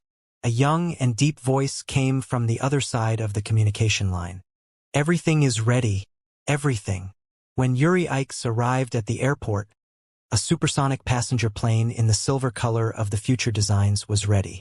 Other than the noises of the passenger planes, the entire airport was silent, as if it were empty.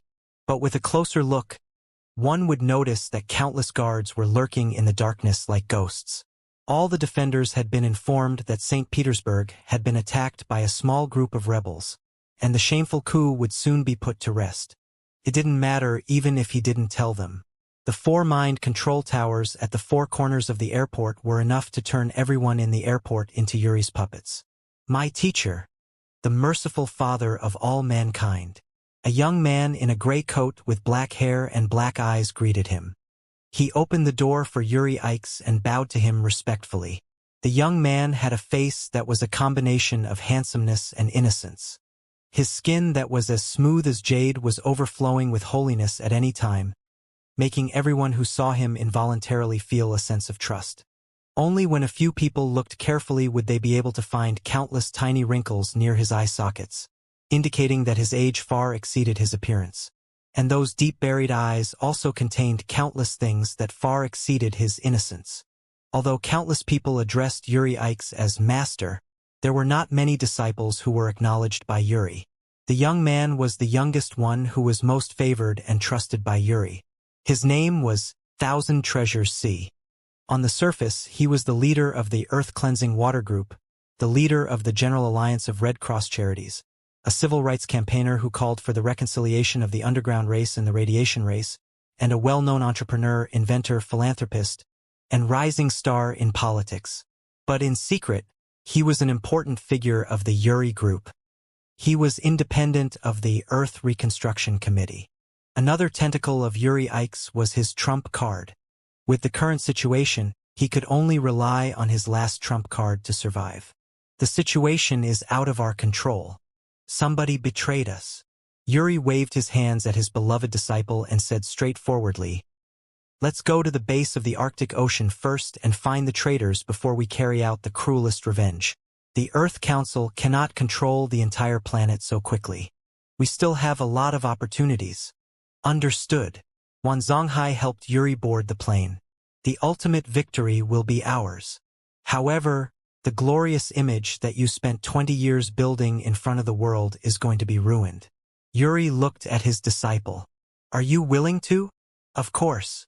Wan Zonghai smiled. None of the billions of wrinkles on the corners of his eyes were shaking. It is all because of you that I am where I am today. For the ultimate justice, I am willing to pay any price. Yuri sniffed and walked to his room at the back of the cabin. His supersonic stealth passenger jet was boosted by the technology of Apocalypse.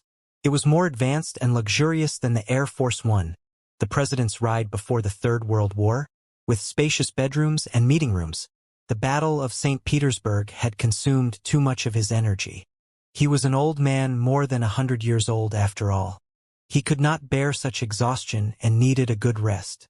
The boarding channel gradually separated from the plane. Wan Zonghai commanded the crew and the control tower to take off immediately. Until this moment, everything was normal. However, when Yuri put his hand on the door of the bedroom, his pupils suddenly constricted, and he stopped briefly. Crack! In the blink of an eye, two iron hands wreathed in electric arcs broke the door from the inside and snatched at him. They were magnetic, explosive infantry. Voila!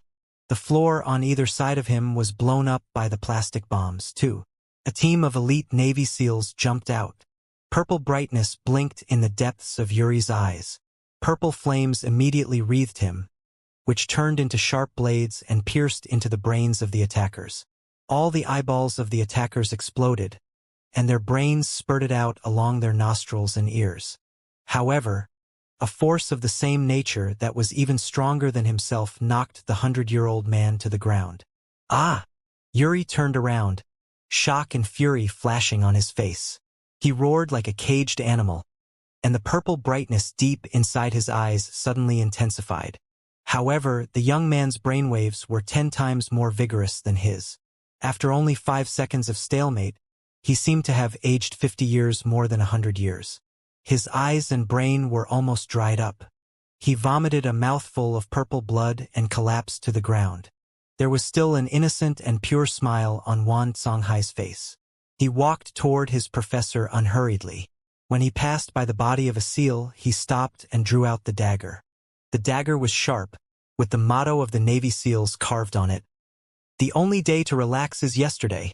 Wan Zonghai stuck out the tip of his tongue and licked the words. Then he walked to his tutor with his dagger. The two of them stared at each other, still engaged in a mental competition. Billions of streaks of purple brightness crossed and collided in their eyes. Very soon, Yuri completely collapsed. Blood was flowing out of his mouth, nose, eyes and ears, and he was moaning like a dying old man. So it was you. It was you. Yuri stared at Wan Zonghai with the most venomous eyes and roared in the most unbelievable voice. Why did you betray me? What benefits did the Earth Council offer you that you are willing to destroy the Earth Reconstruction Committee and the cause that we built up so painstakingly? Manners, my dear professor. Watch your manners. You are a great man after all. You don't have to behave so miserably even if you are desperate. Wan Zonghai's smile grew wider and wider. He narrowed his eyes and took a deep breath, as if he were treating Yuri's depression and fear as the best food. Weren't you the one who taught me all the tricks, schemes, and betrayals? Didn't you say that betrayal is like breathing for people like us and that we should turn into our instincts in order to survive in this ugly world? Today, I have fulfilled your teachings and betrayed you. Is there anything wrong with that? Stupid, stupid, unbelievably stupid. Yuri shivered, somewhat disappointed. Betrayal requires benefits and timing. Right now, you have absolutely no reason to betray me. You are not worth betraying me at all. Right now, the entire Earth is under the banner of the Earth Reconstruction Committee and enveloped in my infinite brilliance. You are my most beloved disciple. Whatever you want, I can give it to you. What benefits can you get by betraying me and joining a mediocre organization such as the Earth Council? Nothing. Power. Wan Songhai asked casually, what about the highest authority? Power? Supreme power? Ha ha. Ha ha ha ha. Yuri burst into wild laughter like a dying crow. I thought that you were a smart man. I didn't know that you were so stupid. Wan Zonghai. I knew that you were ambitious and would never be willing to serve someone else. But I didn't know that you were so impatient that you couldn't even wait a few decades. Yes, as long as I'm here, you will never be able to hold the supreme power of the Earth Reconstruction Committee. But so what? I'm already more than 130 years old. It's impossible for me to live forever. Right now, you are still young, and it's not a good time to seize the supreme power. You can wait. In 10 to 20 years, 30 to 40 years at most, I will hand over my entire career to you. Even if I don't hand it over, it won't be too late for you to choose to betray me then. Right now, you want to gain the trust of the Earth Council and the highest power by betraying me? Haha, childish. Too childish. Even if you betray me, you are still marked by Yuri. You will never stand out in the Earth Council and climb to the top. Is that so? Wan Songhai's face remained unchanged. Dear teacher, please have some faith in your best disciple. As long as I want to, nothing can stop me. What can the useless people of the Earth Council do? But it doesn't make any sense. Yuri's eyes bulged, and he breathed heavily. Even if you can get rid of the stain on your background and climb to the peak of the Earth Council in the most difficult way, it will still take you 30 to 40 years or even longer. What's the difference between that and the route that I picked for you in the beginning? The former is more dangerous, longer, and more uncertain. The latter is almost certain. You are my best disciple. Nobody can replace you. The so-called power is no reason for betrayal at all. Yes, you saw through me. Wan Songhai continued smiling, but deep flames were burning deep inside his eyes. I did not betray you for the ridiculous reason of highest power, but for an even more ancient, intense, and eternal reason, revenge. Revenge! Yuri was dazed for a long time. The veins on his neck and temples protruded out one by one. He could barely believe his ears. This is more of a joke than for power. What grudge do you have against me that is worth you destroying everything we have? It was me. My clone discovered you in the hospital and helped you cover up and forge your legal identity. Otherwise, a deformed devil like you wouldn't have been able to fool the Alliance at that time. I was the one who taught you how to develop the strength of heart and made you one of the top 10 super experts on Earth. I also gave you a lot of funding and technical support to establish the largest water purification company in the world. I was the one who painted you as a philanthropist, a civil rights warrior, and a world-renowned saint. It was me. I personally fostered you and gave you everything you have today bit by bit. Moreover, during the entire process, I rarely tortured you, and I rarely made use of you. You are completely different from other disciples and experimental subjects. You are the most perfect work of art that I have ever created. You are a masterpiece that was bestowed upon me by the heavens. I could not bear to hurt you at all. Even if I did, it was for the purpose of training my strength of the heart. I simply gave you everything. If you betrayed me for your power, I could understand. But revenge? I don't understand. I don't know what grudge there is between us at all. There is indeed nothing between us, but... Wan Zonghai bit the dagger and snapped his fingers. The bloody cabin was immediately filled with brisk country music. In the heaven-like West Virginia, there was the Nando River in the Blue Ridge Mountains. The creatures there were far away, older than the trees, younger than the mountains, growing like a breeze. Take me home on the village road. That's where I belong. There was confusion in Yuri's eyes. He did not understand what Wan Zonghai meant. Do you remember Jack Barrett? Wan Zonghai raised his dagger and stared at Yuri. He aimed the blade at the center of his professor's eyebrow and said, former Navy SEAL raider, one of the first batch of experiment subjects of Camp X. Turbid waves were popping up in Yuri's confused eyes. He said uncertainly, gold teeth. Yes, gold tooth Barrett. Wan Songhai's face was calm, but his voice was shivering. I am taking revenge on you for what he suffered in Camp X. The dagger spat purple flames. The motto of the Navy SEALs was glittering. Wait. Yuri was completely confused. What does big gold teeth have to do with you? Right? It seems that you've been on the run together in the desert for several days. You even stole my mental notes from him. So what? You wouldn't be willing to destroy everything and avenge him just for a few days, would you? The notes are mine. I'm your mentor. What is big gold teeth anyway? Wan Zonghai, you'd better think carefully. I'm sorry, Professor. I've made up my mind. Everything has a price. I can and will pay the price for my revenge. In the brisk country music, the black-haired, black-eyed young man's face bloomed with the innocence of a boy. He recalled a lot of things in a flash and laughed with tears in his eyes. There's one more thing. Teacher, you've been mispronouncing my name. I'm not called Thousand Treasures. What? Of course, Yuri knew that the young man in front of him was not the real Thousand Treasures C. But he did not understand why the young man brought it up at this moment. He asked subconsciously, "Who are you exactly?" "I am the son of Gold Tooth Barrett." The boy stabbed the dagger deep into Yuri Ix's eyebrow and whispered in his ear, one word after another. "My name is Bai Xiaolu. Billions of years ago, in the outer sun department, there were countless stars. 181 years after the escape fleet of Earth departed, on the flagship New Hope, the strike, protest, and riot had lasted 10 days.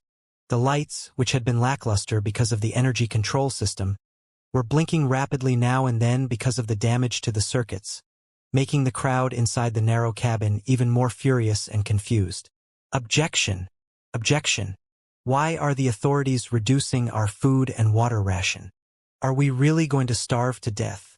The environment on board is getting worse and worse. We have to work in a high temperature of almost 80 degrees every day. This is not an escape, nor is it marching toward New Hope. This is torture worse than death. This is an indefinite death sentence. 3 innocent workers were killed in the explosion yesterday.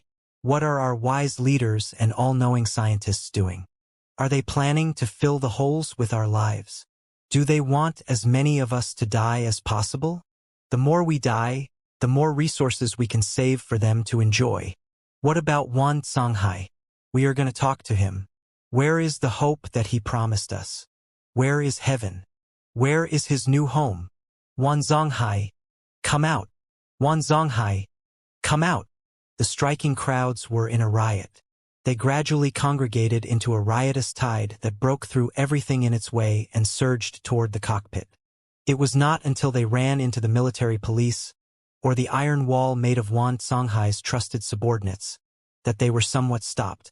However, faced with the armed, expressionless military police who were as cold as black statues, the protesters showed no signs of fear or retreat. 100 years of hard labor had worn away all their patience and their fear of the rules. They were in the vast universe where there was nothing but darkness ahead of them. Their way back had been cut off a long time ago.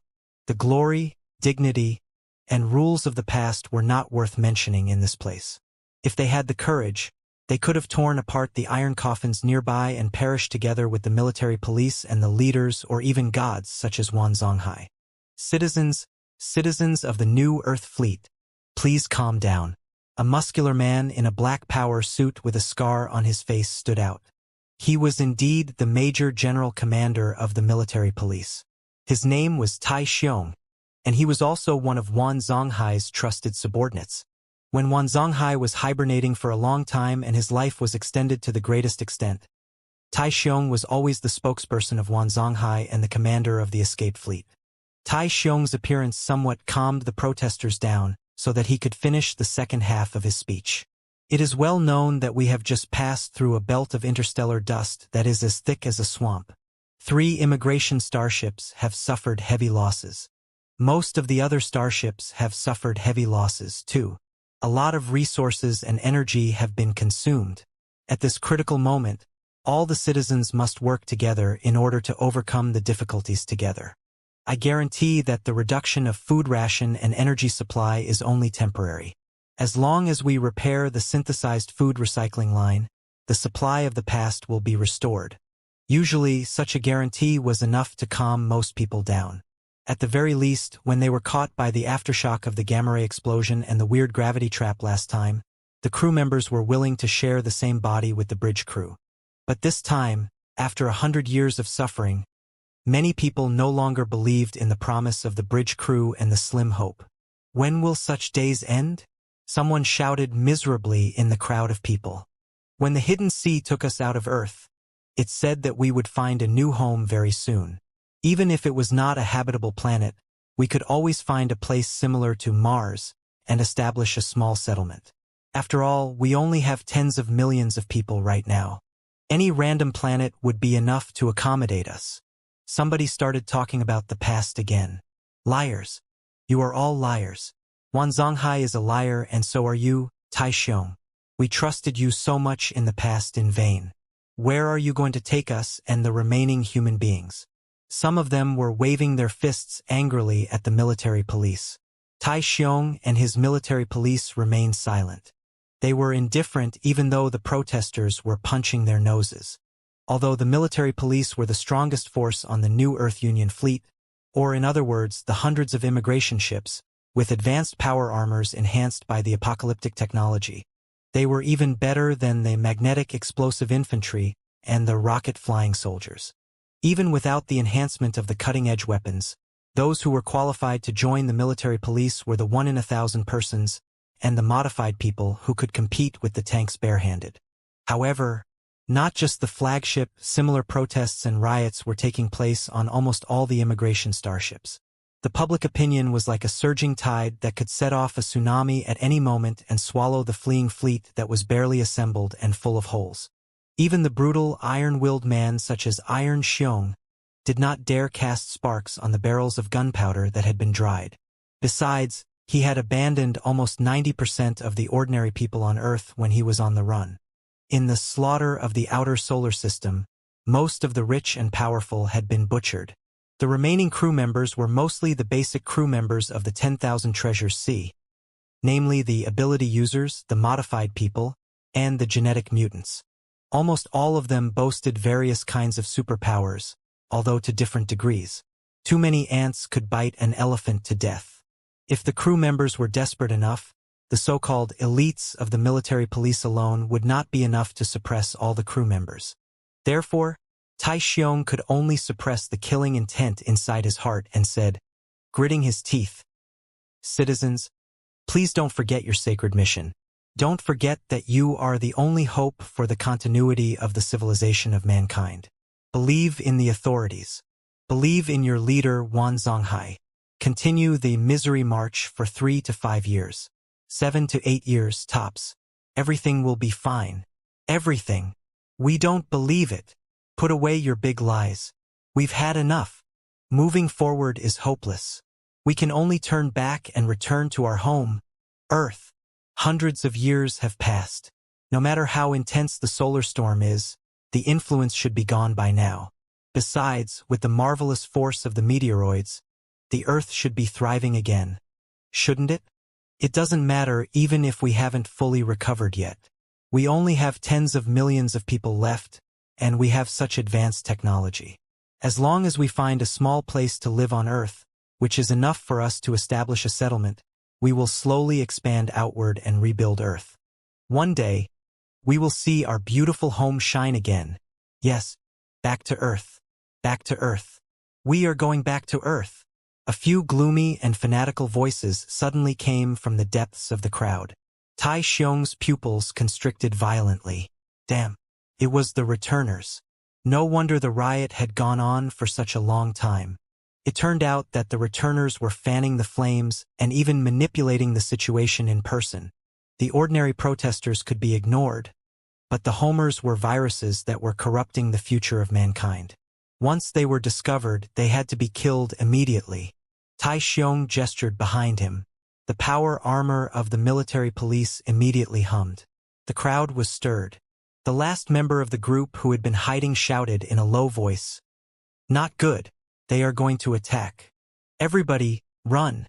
The crowds were surging, raising surging tides, flashbangs, smoke grenades, and self-made incendiary bombs.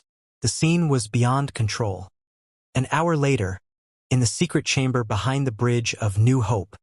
The place boasted the most advanced hibernation facilities and supercomputers that could control the entire fleet. It was Xiao, who was the nominal commander-in-chief of the new Earth Union fleet, the former chairman of the Earth Council, and the spiritual leader of all the fleeing human beings. Myriad Hidden Sea was already very old. The twists and turns of the unified Earth, the endless disasters in the face of natural disasters, the hypocrisy of dealing with the rich and the powerful, the scheming and scheming, including the bloody massacre of the outer solar system, and the soul-stirring interstellar adventures that followed, all of which concerned the lives of billions of people, had seriously drained his vitality and mental power. Although he had trained his strength of heart to the highest level, like his mentor Yuri, and had been soaked in high-energy nutrition liquids 90% of the time, he still couldn't help but show signs of aging. There were wrinkles on his face and age spots all over his body. Every breath he took seemed to take a long time, as if it were his last. His eyes, which used to be clear and deep, were gradually replaced by suspiciousness. The sequela of overconsumption of his mental power broke out in recent years. He had serious hallucinations and auditory hallucinations. Most of the time, not only was he unable to deal with the complicated affairs of the fleet, he was even unable to control his temper. Like the rarely seen heroic leaders in history, he gradually turned into a muddle-headed, cruel tyrant at the end of his life. When Tai Xiong bowed to Wan Songhai respectfully, he could even vaguely smell the scent of an old man from him. It was a very intense smell that represented death and decay. It was as if only the shell of the seemingly weak old man in front of him was still alive, while his internal organs and spirit had long died and were slowly decaying. Even the intense aroma of high-energy nutrition liquids and hibernation drugs inside the hibernation chamber could not cover the disgusting smell. He is old, Tai Xiong thought to himself. Then he was shocked by his own thought. In any case, the Sea of Hidden Treasures was the only spiritual symbol of the remaining civilization of mankind and a living god. How could a god be old? But after the shock, he felt that it was not a big deal when he saw Wan Zonghai's somewhat neurotic face. After all, he was not a god but a human being. A human being would grow old and die. After he died, he would give up his position. Although Tai Xiong had a lot of outrageous thoughts about the Thousand Treasures Sea, the haggard old man was, after all, the leader of the civilization of mankind for more than 100 years and a god that countless people believed in, cursed, and had to believe in. Tai Xiong calmed himself down and reported the riot that had taken place in the fleet over the past few days to the old man.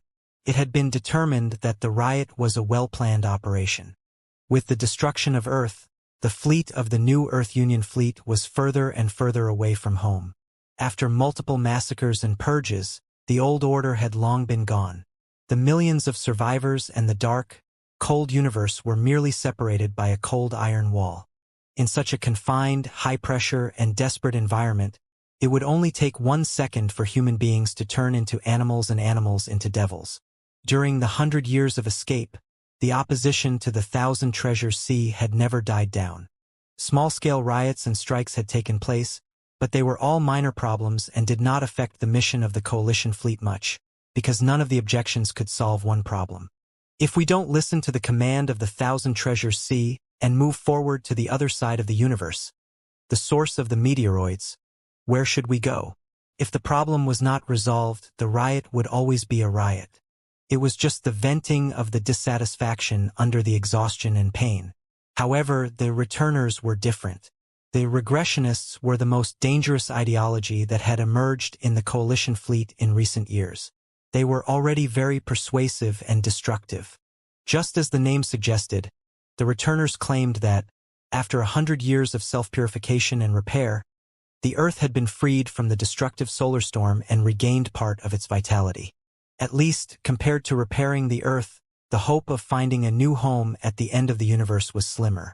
Therefore, the coalition fleet should not continue marching toward the unknown darkness but turn around and return to Earth.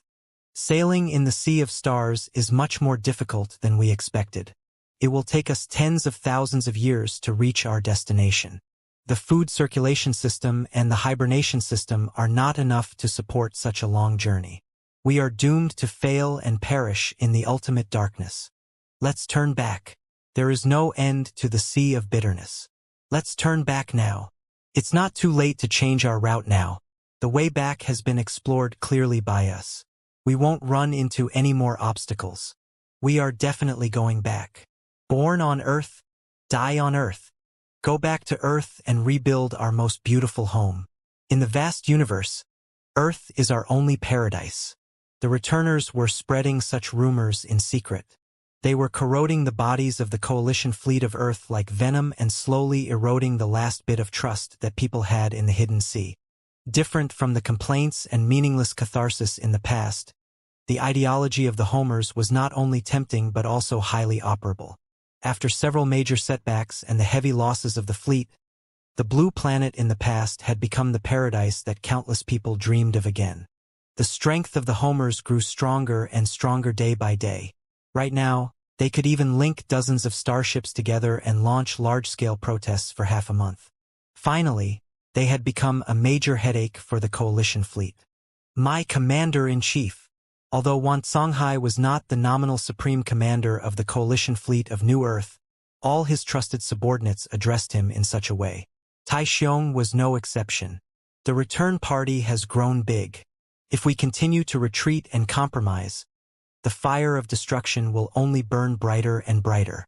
It's time to make a decision. The road ahead of us is long. The march of suffering might not be over for many years. A loose fleet of immigrants is not destined to reach their destination. Only an iron-willed, disciplined army will do. Tai Xiong's heart was beating fast. He explained the whole scheme that he had been thinking about for a long time. Whatever the old man's reaction was, it was within his expectations. However, the old man was as unresponsive as rotten wood and neither agreed nor disagreed. Tai Xiong gathered his courage and moved close, only to hear Xianxia say in a low voice, "Got it. You may leave." Tai Xiong was dazed for a moment. Rolling his eyes, he did not intend to ask further. He bowed to his commander-in-chief and left the room. The lights in the room suddenly dimmed. In the dim and subtle atmosphere, it was a long time before the feeble breathing of an old man could be heard. Contrary to Tai Xiong's expectation, Xianxia's lack of response was not because of any tricks, but because he really did not care about anything that happened to the rogue fleet anymore. As his brain gradually dried up, his vitality was drained bit by bit. After the destruction of the Earth and the massacre in the outer solar system, the world outside of the Thousand Treasures Sea was gradually collapsing. Like all the other old people, he was more and more immersed in the painful memories, the regrets in the past, and the people and things in his childhood. He gradually experienced hallucinations and hallucinations. He often thought that the starship he was on was the rusted internal organs of an iron beast. The zigzagging, dark pathways were like the digestive tract of the beast, and he was being tortured in the stomach of the beast. It was difficult for him to enter the hibernation state again. Even the most effective hibernation drugs were not enough to stop the flames, pools of blood, and the ghosts from his dream. The victims included the nobles and the rich who had been killed by him in the massacre of the outer solar system, as well as the ordinary people who had been abandoned by him when he left Earth. The nobles, the rich, and the ordinary people all looked the same when they were killed. Their faces were twisted and pale, and they stared at him in bewilderment, sorrow, and desperation. They did not need to shout or stretch out their hands. Just looking at him with such desperate eyes, looking at him all the time, he could not bear it any longer and was on the verge of collapse. Ah, karma, karma. This is our karma. Sometimes, the old man would wake up from his nightmare, waving his skinny arms and struggling like a drowning man, trying to get rid of the ubiquitous fear and desperation. We can't run away. We can't. Nobody can run away from Earth. Nobody. Sometimes he would spend half a day staring at the back of the starship, as if his eyes could see through the walls, cabins, and pathways, through the dark stars, and back to Earth where he could see the miserable state of the planet after the apocalypse. Was it important to protest, riot, and retreat? It was not important at all. Even if there were no retreats, there would still be some and some. There would be all kinds of bizarre stories, exposing the ugliest side of human nature and killing the hope of survival. Even if they could survive and reach their destination after all the difficulties, would they still be human beings? He didn't know. He really didn't know. When he was young, he had once made up his mind to look for hope at the end of the universe. But it was not until the end of his life that he realized what the will of mankind was in the face of the vastness of the sea of stars and how terrible the price was to defy the natural order. He failed after all. He had reached the end of his life after all. After all, there was no hope to find a way to reverse time, even if he had become inhuman and turned himself into a devil beyond recognition at any cost. The happy and the sad, the righteous and the evil, the trusting and the betraying, the sinking and the rising, the human nature and the bestial nature, the angels and the devils, they were all jokes, dust-like jokes, when viewed from the scale of the universe. Was this the end? Xianxia asked himself. Then he heard a faint whimper. The pain of surviving a disaster was mixed with the joy of reuniting after a long time. A clear and melodious voice like that of a lark called out, "Brother!" Xianxia's eyes suddenly bulged. The bulging veins and the black age spots were mostly gone. He seemed to have regained his vitality and could not believe his ears until the voice came again. "Brother, I've finally found you." It was his sister's voice. For a moment, Xianxia was in a trance. He seemed to see a cluster of translucent brilliance crouching in a corner of the room, vaguely condensing into the shape of a human being, which looked like a ghost in the legends who had turned into a little girl in ragged clothes. She was fair and cute, but her legs were too thin to support the weight of her body. She could only curl up and look at him pitifully with her watery eyes. Xianxia was like a nightmare. He could not control himself. His dirty tears almost blinded him, making him unable to see anything except his sister, whom he had not seen for hundreds of years. "Linger, is that you? Linger?" Xianxia breathed heavily. He rolled off the bed and crawled toward the ghost on the corner of the wall, his hands shaking. "Where have you been? I've been looking for you for more than 100 years. I couldn't find you. I couldn't find you. Linger. I couldn't find you either, brother. First, I couldn't find you. Later, I didn't dare to look for you for fear that I would destroy you." The ghost that looked like a little girl had 2 streams of tears on her face. 2. "At that time, I stayed in the village with everybody and waited for you and my big brother to come back with food and drugs. When you didn't come back, I risked going out to take a look. Tombstone Town was destroyed. All the towns nearby were destroyed. Then, the major gangs in the Furious Blood Wasteland, such as the City Gang, the Vulture Gang, and the Scorpion Gang, were all destroyed. The entire Furious Blood Wasteland lost its order. Many bad guys were running everywhere. Our village was destroyed, too. Most of the people were killed. I was sold as goods because of my ability. I didn't know what I was or where I was even after 20 years. Later, my ability grew stronger and stronger. Many people gathered around me and called me Goddess. I gradually learned of my brother's whereabouts, too. But by then, you were already a big shot in the hidden sea with a bright future ahead of you. You were the shining star of tomorrow. It was even more inappropriate for me to disturb you and let the bad guys discover your real identity. I knew that you must have suffered a lot to get to where you are today. I couldn't destroy you.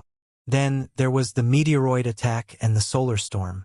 The entire planet was on fire, but the immigration starship flew away in advance. What was going on exactly? Brother, didn't we agree that everybody could leave together? Why didn't you bring us? The ghost of the little girl entangled Xianxia and hugged the old man who had 1 foot in hell. Her questions dissected the souls of Xianxia like a shining lancet, making the lips of the leader of the civilization of mankind and the commander-in-chief of the coalition fleet tremble. Her eyes were cloudy, and she was rendered speechless. "Why didn't you bring us? Why didn't you bring us? Why didn't you bring us?" The ghost of the little girl did not notice anything wrong with the old man. She was still asking innocently, "I'm sorry, Linger. I'm sorry."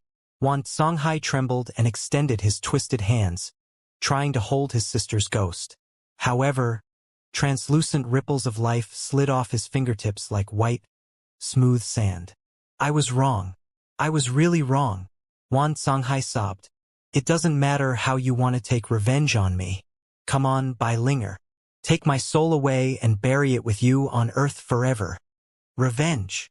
The ghost of the little girl was somewhat confused. What are you talking about, brother? What revenge? You? Wan Songhai was not sure. His eyes were full of confusion, and his hands were waving crazily. Are you a real person? Or are you just a figment of my imagination before I die? Are you the real Linger? Or are you the trauma in the deepest part of my memory? I don't care if you are real or not. I don't care if you are a human being or a ghost. Don't torture me anymore. Come on. I'm ready for the final trial. It doesn't matter where I end up or how I end up. Linger and all the people who are waiting to die on Earth. Come on. It doesn't matter what you want to do to me. Come on. Wan Zonghai closed his eyes. Tears were flowing out of his eyes. However, what greeted him was not cruel revenge but his sister's confused voice. I don't know. We don't know. Brother, save us. What? Wan Songhai opened his eyes again and saw the ghost of his sister, who was as innocent and helpless as the little girl 100 years ago. We don't know what we are either. The ghost of the little girl extended her hand, but the ripples of life on her fingertips were wreathed in intense flames, which seemed to be bringing her endless pain and fear. Not long after the starship left, a very intense light fell from the sky. Everything was burning furiously. The mountains, the ocean, the cities, the villages, and every one of us. Even deep inside our souls, flowers of flames were blossoming. Then, I can't explain it clearly, we turned into weird things. We seemed to have no bodies, but we seemed to be able to manipulate everything. We seemed to be dead, but our senses were much more abundant than before. We could see a lot of waves and magnetic fields that we could not see in the past, but we seemed to be missing a lot of important knowledge and memories. I seemed to be Linger again, but I also seemed to be many other people, thousands of people who had been left on Earth. Brother, I'm so scared. I don't know what's wrong with me. I don't know how long I can maintain this state. One day, I will vanish into thin air and die completely. Don't be scared, Linger. I need to think. I need to think. In a trance, Wan Zonghai extended his finger and touched ghosts. He mumbled, "Then how did you catch up to us? Is it true?" The migrating starships left a long trace when they were sailing in the Sea of Stars. It was impossible for us to notice it when we were alive. But right now, we can see it as clearly as the tire tracks. The ghost of the little girl said, "After we became what we are right now, we are no longer scared of the vacuum of the universe. It took us more than 100 years to catch up to us with the help of solar storms and various magnetic field rays. Thankfully, we made it in time. Brother is still alive. Please save us, brother. You are our only hope. Everybody believes in you. You are the only one who can figure out our status and get us out of trouble. We don't want to die. We want to live. Believe me?" Wan Songhai was too ashamed to show his face. "Of course. Everyone believes that I am a good person." The ghost smiled sweetly. "In the beginning, when we were still in the village, everybody knew that you were warm-hearted, kind, and willing to help other people. You were completely different from the other devils in the desert. Later, you also established a water cleaning company and helped everybody in the desert find a clean water source. You also facilitated the reconciliation between the devil race and the underground clan. I don't know how many lives you saved. Brother, just like in the past, please save us again. You can do it. We believe in you." Save? Believe. Wan Songhai was dazed for a long time. Looking at his body that was as thin as wood, he said in pain, "I need to think. I need to think hard." Ding! The door was opened. The medical team had entered and performed regular treatment and maintenance on him. Wherever the lights shone, the ghost of the little girl disappeared without a trace, as if it were really just an illusion of the old man's death. From that day on, the ghost of the little girl often appeared. It sounded like a whisper in the wind, or a whisper in one's ear, or a chuckle that seemed to come from the desert hundreds of years ago. No, not just the little girl. There were many other ghosts. The civilians and the civilians who had once received the favor of the Thousand Treasures Sea, the beneficiaries of the Global Water Clearing Plan, and the great harmony of the demons and the underground clan. The simple and kind people still remembered the things that the Thousand Treasures Sea had done to save their civilization, but they did not remember, or rather, did not care about the betrayal and abandonment of the Thousand Treasures Sea at all. With a smile on their faces, they regarded the Thousand Treasures Sea as their last hope. Even if Wan Zonghai cried bitterly and told the truth to the kind ghosts, the ghosts would understand it very well. They believed that all the bad things were done by the rich and powerful. Wan Zonghai must have been coerced by them and had no choice but to do so. Besides, hadn't Wan Zonghai already avenged them in the massacre of the outer solar system? Right now, there were no obstacles for the rich and powerful. Please lead them to survive in the sea of stars again. The old man was dwelling in the illusions of ghosts all day long and had forgotten everything about the coalition fleet. Because of his health, Tai Xiong and his other trusted subordinates asked him to deal with less and less work. They even cut off his communication with the outside world. The trend of the returners was getting more and more intense on every starship. Tai Xiong and his soldiers were also accumulating their strength quietly like springs in the darkness.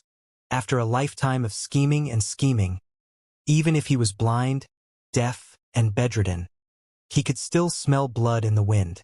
It was just that he no longer cared about such things and everything except ghosts. Finally, when Tai Xiong did not show up for 3 days in a row, the medical team responsible for his health replaced a batch of strangers and cut off all communication with the outside world. When the incessant quakes of the starship reached his bedroom, Wan Zonghai knew that it was time. Tai Xiong appeared again. He was wearing a military uniform full of killing intent and boots that were soaked in blood and internal organs.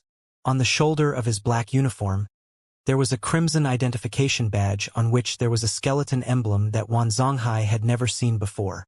Looking at Wan Zonghai, Tai Xiong's eyes were bloodshot, his eyelids shivering in excitement and fear. The old man looked at his confidant with an indifferent face and peaceful eyes. He took out a wooden box from under his pillow with difficulty and tossed it over. "For you, Ah Xiong." Tai Xiong hesitated for a moment. He opened the wooden box, only to discover that it was a dagger with the words "Easy Day" only yesterday carved on it. It was the motto of the old Navy SEALs. Thinking back, Wan Zonghai replied calmly, "It was with this dagger that I killed my mentor." Tai Xiong finally understood. Reporting to the Commander-in-Chief under the wise leadership, correct deployment, and personal command of the Commander-in-Chief, all the public enemies of mankind of the returners have been executed and punished accordingly. The order of the coalition fleet has been restored. Nobody dares to mess around anymore.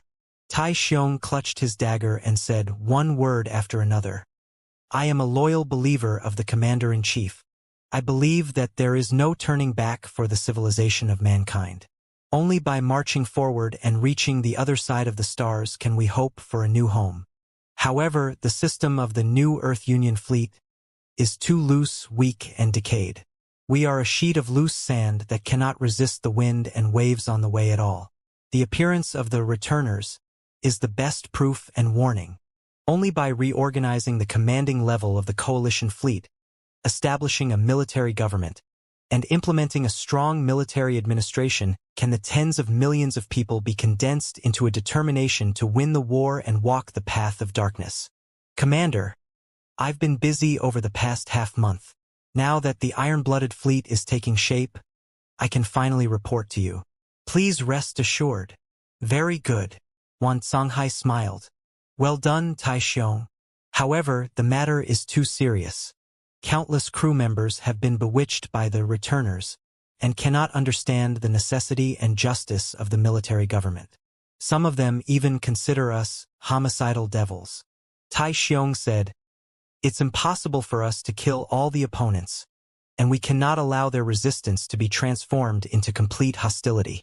Somebody has to stand up and take responsibility for the slaughter of the returners and the building of a military government, so that the dark chapter will be forgotten. Only then can we embark on the journey of light. Commander, you have always been the savior of the civilization of mankind and the God in everyone's eyes. For the sake of our civilization, you are willing to make any sacrifices, aren't you?" Yes, yes. Wan Songhai smiled. Let's do it, Tai Xiong. Let's do it. But even if our civilization can sail to the end of the stars, will it still be our civilization at that time? Will it still be the civilization of Earth or mankind? I don't know. Tai Xiong walked toward the sea of treasures with his dagger. Earth has been destroyed. Most of the survivors have been killed in the slaughter of the outer solar system that you devised. Can we call ourselves the civilization of Earth or the civilization of mankind right now? I don't know. The old man closed his eyes, but he could not hold back his tears. I don't know. Thousands of furious hands lifted Wan Zonghai up high and sent him all the way into the crystal reactor. Murderer! Bloody executioner! Devil! It was the devil who lied to us, betrayed us, and destroyed everything. The common thief, the lone wolf, still wants to be a dictator at this moment. Burn him to ashes. Let him be doomed forever. Many a time human beings needed demons. Human beings needed devils.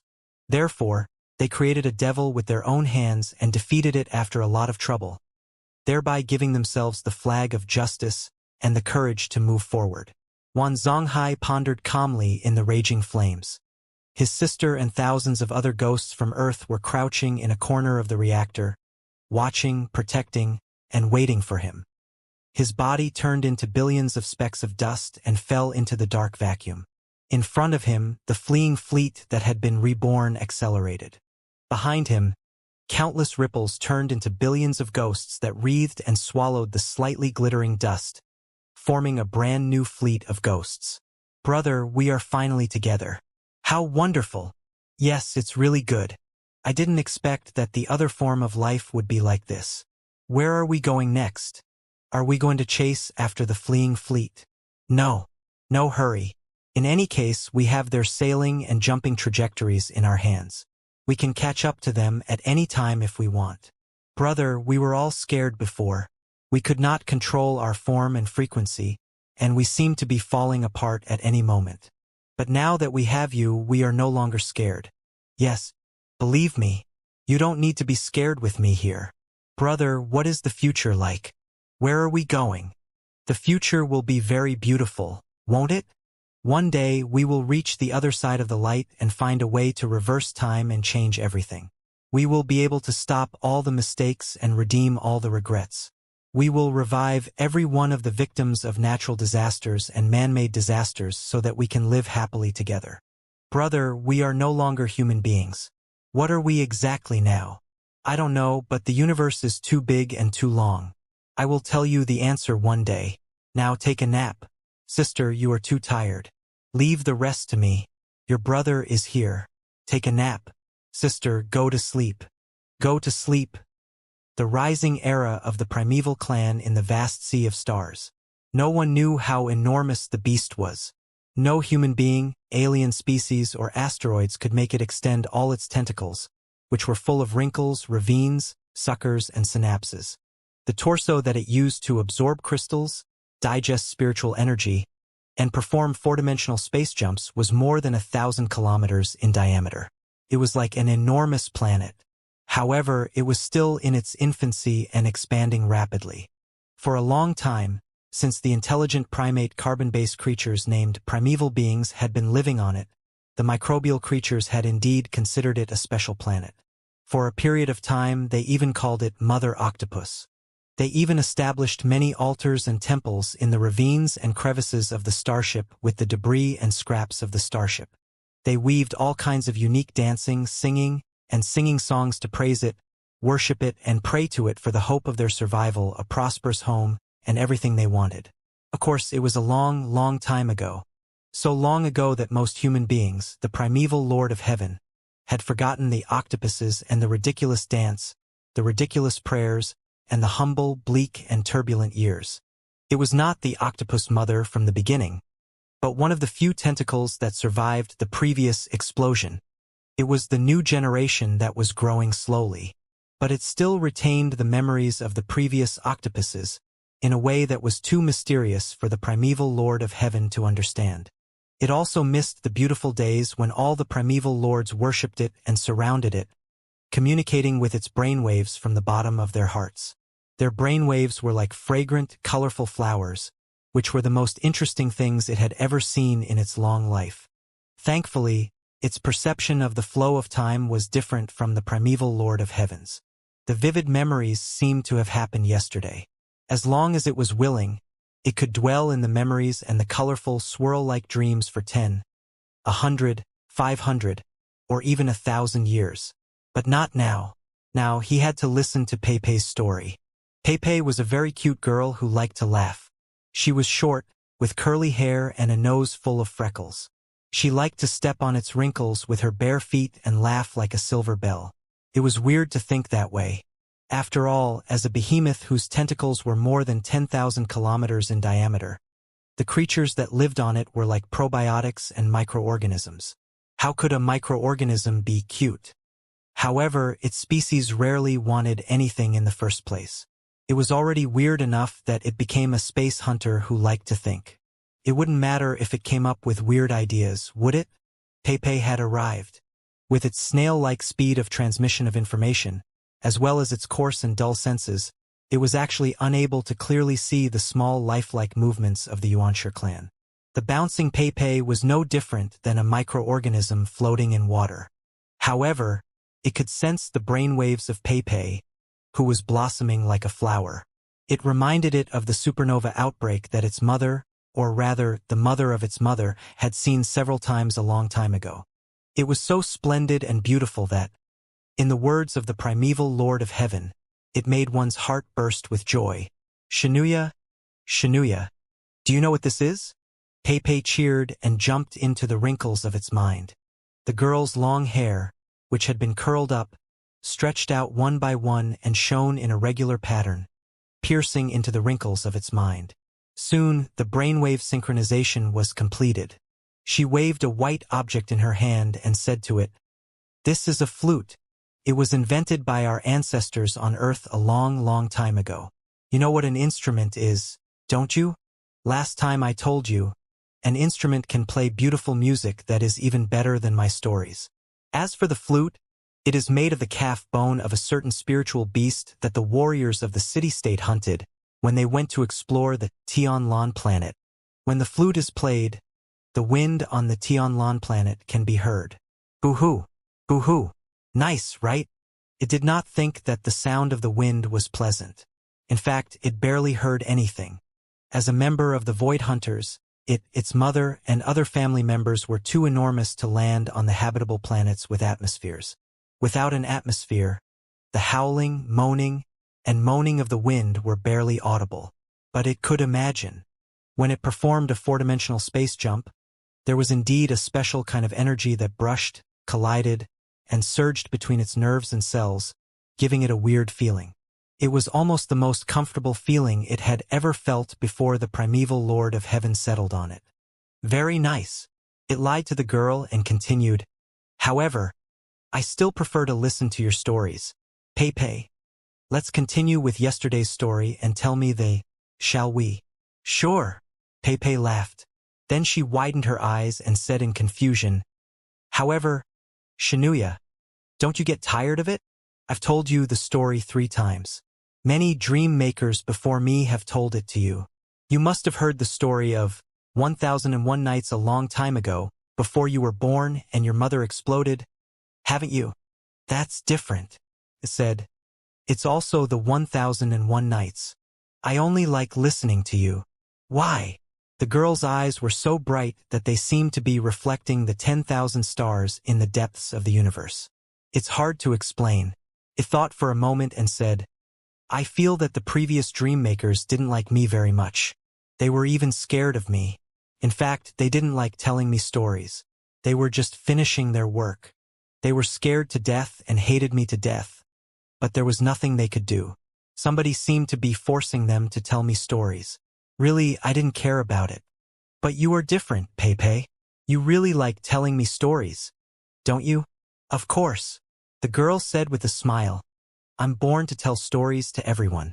I especially like to tell stories to Xianxia, because Daddy, Big Brother, and everyone else in the city-state has endless work to do every day. Mining, shipbuilding, hunting, training. They always say to me, "Go away, Pepe. Go to the side and play by yourself." They don't want to listen to my stories at all. Only you, Xianxia, are the best. You never say go away to me. You are the best listener. I love telling stories to you. Then let's continue. It said, yesterday we listened to the story of Alibaba and the 40 thieves in the 1001 Nights. We happened to hear that, because of greed, the elder brother of the Alibaba entered the cave to move the treasures.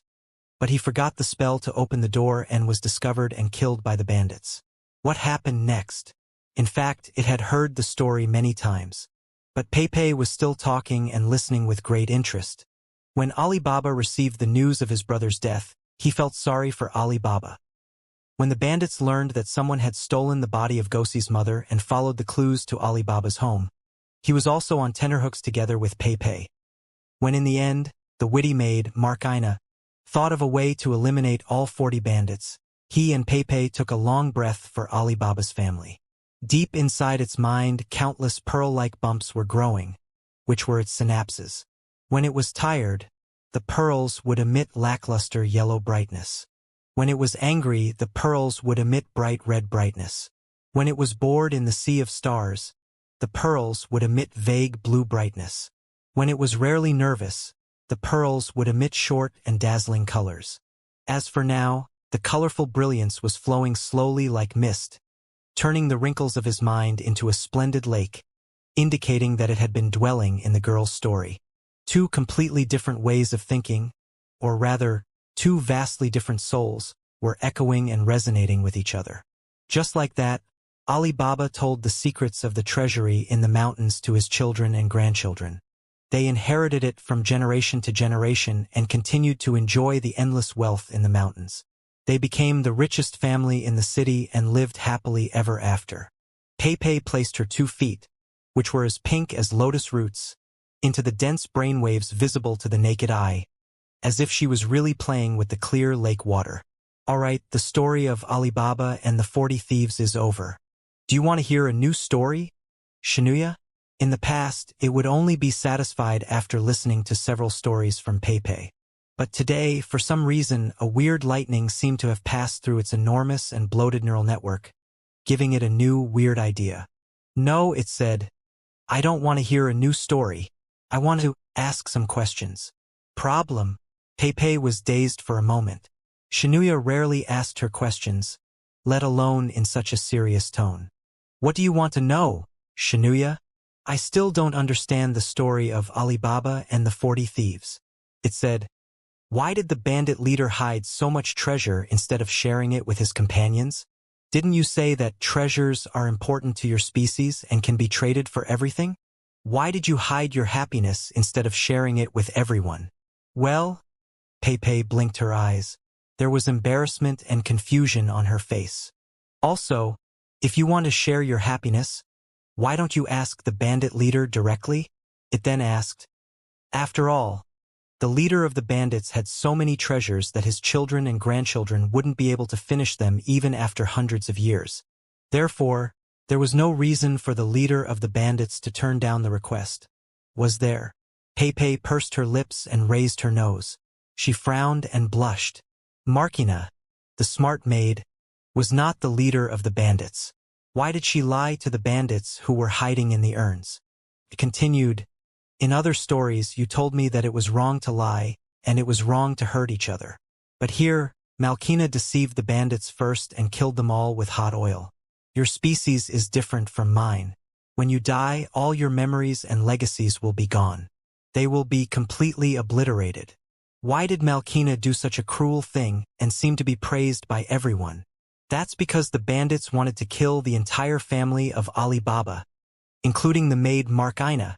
Pepe finally found a question that could be answered. This is a scheme. A good man slays a bad man. How is this cruel? Scheme. Pondered for a moment. The information blockage, information interference, and information misdirection that one type of carbon-based intelligent life does in order to kill another type of carbon-based intelligent life? But how to determine which type of carbon-based intelligent life is good and which is bad?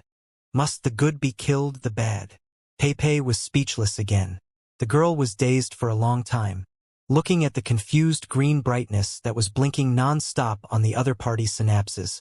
She could only raise her hands in surrender. I don't know, Xianxia. The stories were written by my ancestors when they were still on Earth a long, long time ago. They were all about when they just got rid of their ignorance.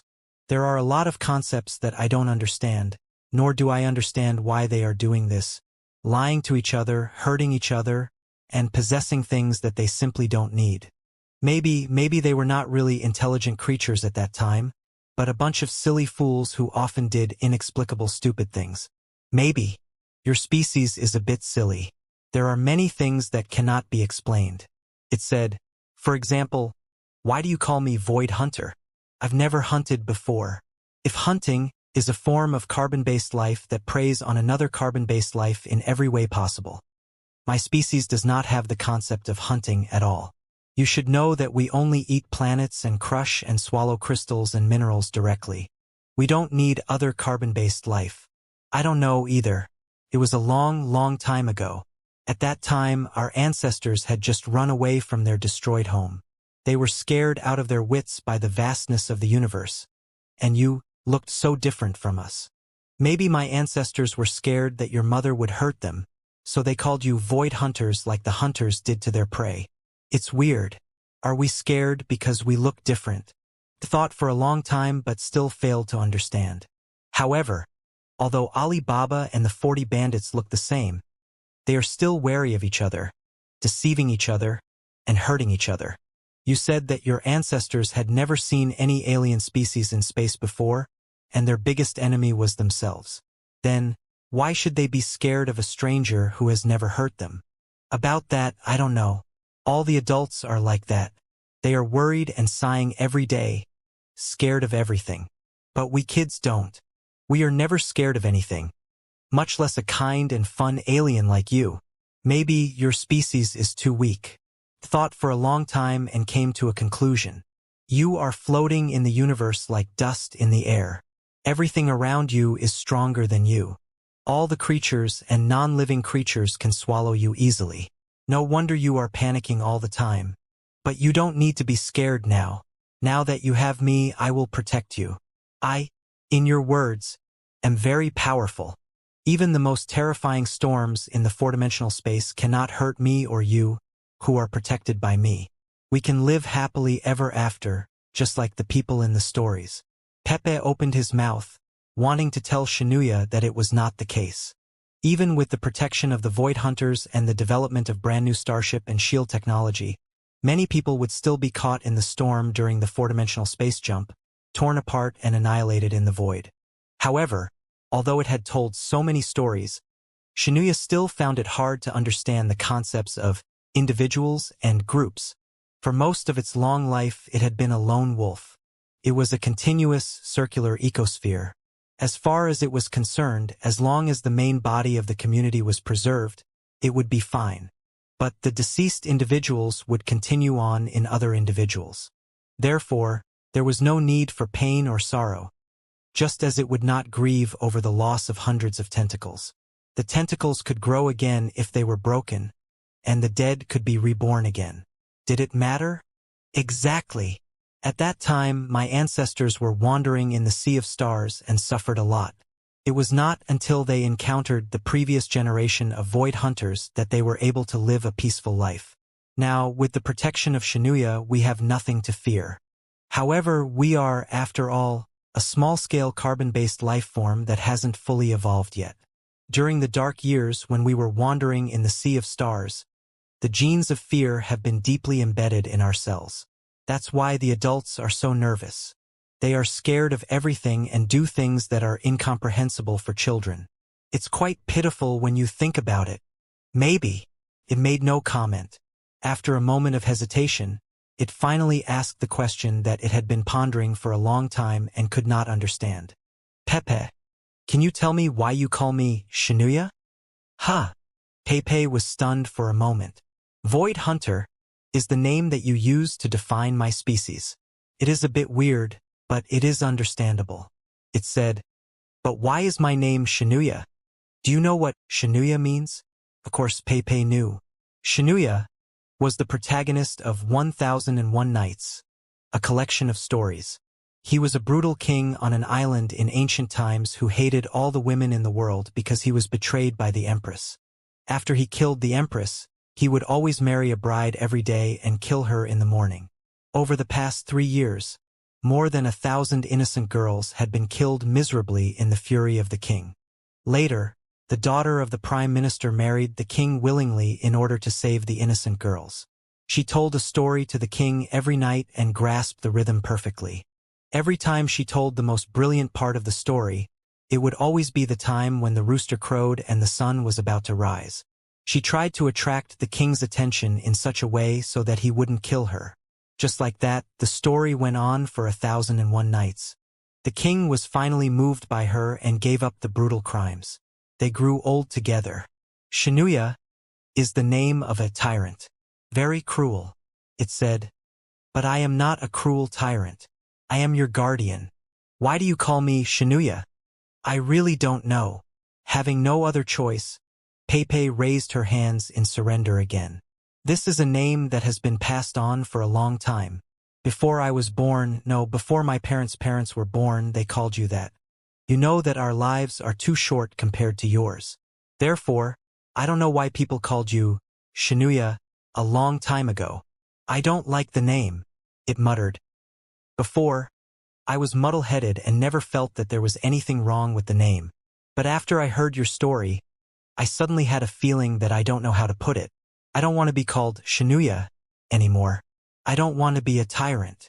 Then what do you want to be called? Pei asked. Prince of Happiness. It said, Pepe, you know what a Prince of Happiness is, right? Of course. I was the one who told you the story of Prince Happy. Pei couldn't help but laugh. The Prince of Happiness is a very beautiful statue.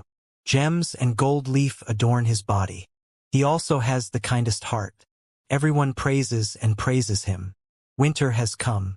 The poor are shivering in the bone-piercing cold wind, enduring the torment of frost and snow. The Prince of Happiness can't bear to see this scene. He lets the passing swallows take away the gold leaf and gems on his body to help the poor. He becomes extremely ugly. In the end, he is pushed down and melted again. The ending of this story is not very good. But I still like the story. I like Prince Happy more than Alibaba and the 40 Thieves. It said. Besides, the ending of the story is pretty good, too. In the end, weren't the prince and the little swallow both sent to the garden of God and living happily ever after? Ha! Pei widened her eyes again. Xianxia, do you believe in God? If God refers to a foreign life form beyond the cognitive range of the small primate carbon-based intelligent creatures such as human beings, then of course they do exist. I sensed the existence of many gods when I was passing through the four-dimensional space. As for whether or not there is a garden in their territory that can accommodate the Prince of Happiness and the swallow, I don't know. I hope so, it said. Also, I don't like it when you call me Xianxia. Can you call me Prince of Happiness? That won't do. The Dream Creation Manual doesn't say that I can change your name at will. If I do that, Dad and the others will make a fuss and teach me a good lesson. However, I can help you ask Dad and the others why they called you Xianxia in the first place. Can they help you change your name? Before that, I can call you Prince Xianxia. Ah, nice name too. Is that okay? My Prince Xianxia? Prince giggled. I am a prince now. He is just my prince. Other people don't know yet. That's good enough. Thought for a moment, its synapses constantly flickering. Come on, Pei. As your prince, I have a gift for you. The mist that spread out among the shadows was even more enchanting, as if a splendid 7-colored lake was spreading out from the folds of its mind. Finally, in the middle of the lake, the most beautiful flower that Pei had ever seen rose up. Wow! Pei's eyes were wide open. For a moment, she couldn't tell whether the flower was real or not. She couldn't help but reach out to pick it. She actually felt the softness of the petals and the sharp thorns on the stem. She was slightly surprised. The flower that seemed to be condensed from starlight turned into a stream of light and drilled into the center of her eyebrows, gradually blossoming in her mind. "Do you like it?" it asked in anticipation. "I created it for you in my own thoughts. Now, I've transferred it to your memories through the ripples of your brainwaves. Every time you think of me, the flowers will bloom in your brain and turn into something different. It took me a long time to build such a ever-changing, endless flower. Do you like it?" "I do." It was true that Pei liked the flowers of Xianxia, but she felt uneasy. According to the Dreammaker's manual and his father's teachings, only the Dreammaker could unilaterally instill information into the minds of the Void Hunters, and the Void Hunters were not allowed to interfere with the Dreammaker's mind. This time, he would be scolded by his father when he returned. He might even be nagged by the uncles, aunts, and teachers of the Dream Control Bureau for a long time. But Xianxia didn't know the rule. It didn't mean to. Besides, seeing how happy it was, Pei didn't have the heart to tell it the truth right now.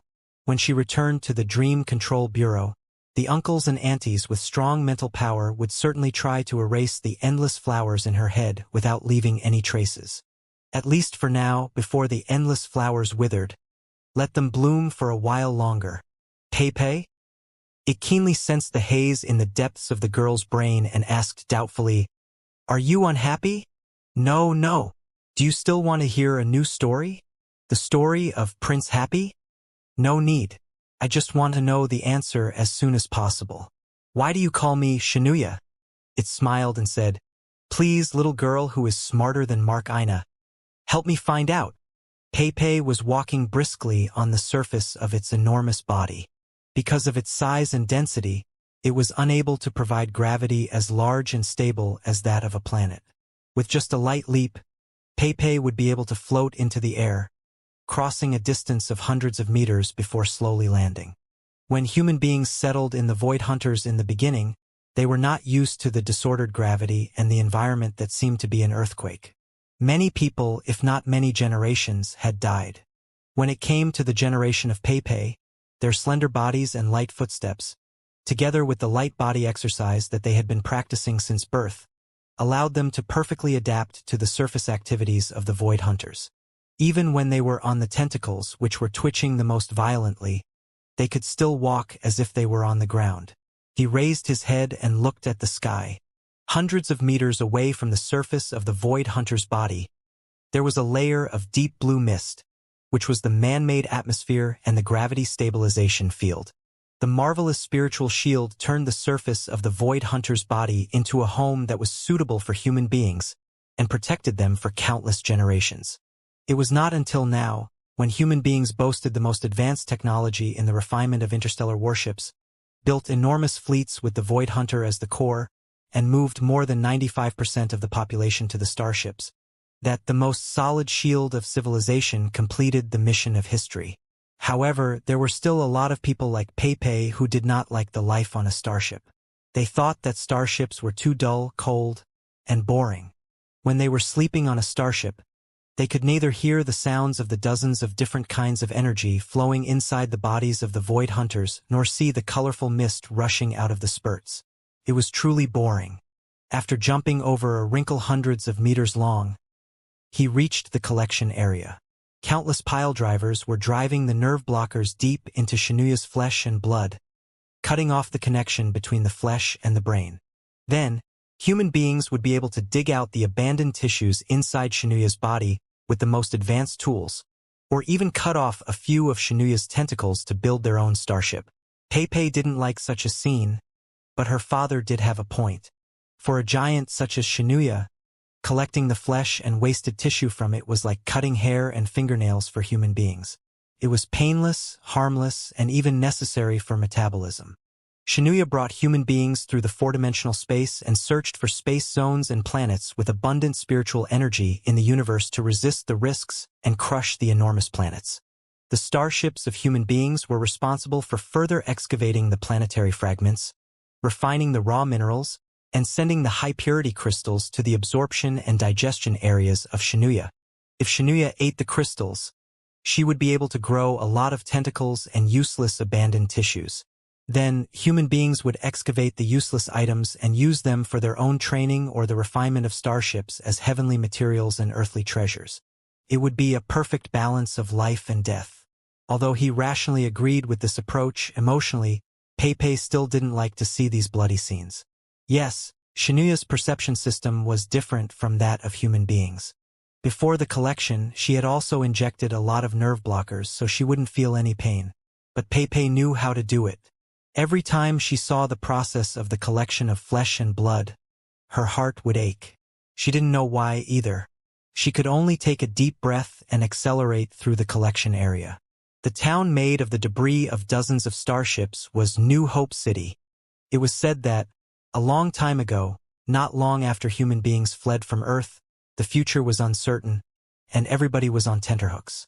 A devil named Thousand Treasures Sea was ruling the fleet, killing all the living creatures and raising trouble.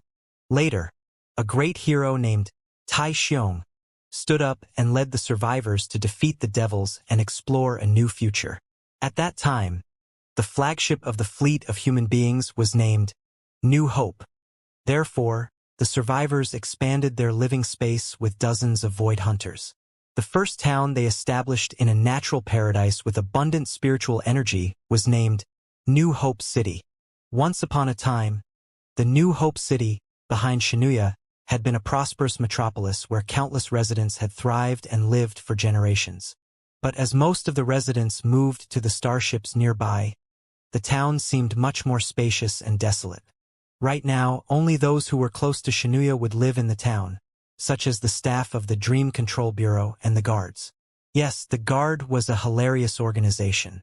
As soon as Pepe drew close to the town, she saw hundreds of warriors in armor training. They were all waving shining weapons under the command of Lei Qi, her elder brother. They seemed to be ancient cold weapons, but they boasted all kinds of incredible abilities.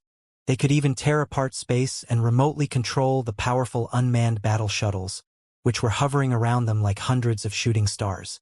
They looked very impressive, but that was all. To be honest, Pepe had never understood the significance of the guard team. Theoretically speaking, the so-called guard team was an organization that protected everybody, wasn't it?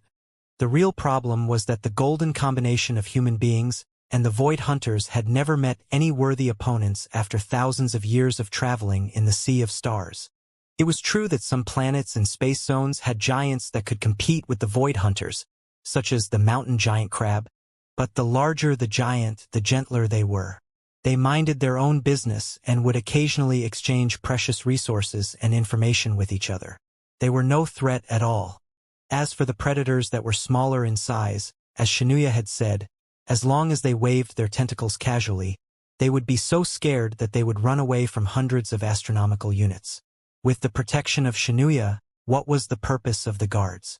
Pepe thought for a long time before she finally understood the question. Was this some kind of game? It was like playing house. It was because life as a vassal species of the void hunters was too boring. They had all kinds of resources, including spiritual energy, and no natural enemies that could threaten their safety. Everybody had to try their best to please themselves in such a boring life. Pepe's way was to tell stories, and his brother and his companions, who had nowhere to vent their energy, would learn from the stupid ancient people and play ridiculous war games, pretending that they were heroes like Iron Hero. What else could they do? At this moment, the guards seemed to have encountered something. The elder brother was shouting loudly to gather his subordinates. He clearly saw that Pepe did not greet her. His eyes and eyebrows were furrowed together, as if he was facing a great enemy. He seemed to have a lot on his mind, just like his father. Hee. If you don't greet me, I won't greet you either. Pepe made a face at her brother and the young guards from afar and skipped into New Hope City. Right now, New Hope City was almost half occupied by the Dream Control Bureau. 3D virtual light beams were everywhere, projecting the pictures retrieved from the wrinkles of Xianxia's mind. They were like oil paintings that were flowing and yet extremely thick. The experienced experts of psychoanalysis could analyze Xianxia's most subtle thoughts and emotional reactions from the colorful pictures and draft different control plans so that they could please it better. Of course, Some of the light beams were replaying the story between Peipei and Xianxia. Every micro-expression on Peipei's face and every synapse of Xianxia had been recorded. This was a standard operating procedure that had been carried out for hundreds of years. Peipei did not find anything wrong with it. She was only curious that the staff of the Dream Control Bureau today were as anxious as the guards, as if something big had happened. Some of them were looking at her weirdly, as if she had caused a great disaster. But when she asked them, they all shook their heads and waved their hands, asking her to ask Ren, the director of the Dream Control Bureau, and her father. Dad. Puzzled, Peipei returned to the mission center of the Dream Control Bureau. The atmosphere here was even more tense and solemn. Her father's face, which was usually dark, was even gloomier. He pursed his lips and stared at the bouncing crimson runes on the light beam, deep in thought. Peipei followed her father's line of sight and discovered that the glyph was Special Alert State. What was the meaning of this? Peipei was greatly surprised. She only knew that Xianxia had experienced a very powerful four-dimensional storm when she brought them on a space jump. It was only after Xianxia tore off almost 100 tentacles that they were able to run away from the danger. At that time, they were merely in the Level 1 alert state. What kind of crisis could be called super special? Pepe had a vague feeling that it had something to do with him. Was it because he had accepted the endless flowers from Xianxia? Surely not. Dad, the girl cautiously shouted again. What does this mean? Did we do something wrong? Is it that flower? No, you didn't do anything wrong. The flower was not the most critical factor either.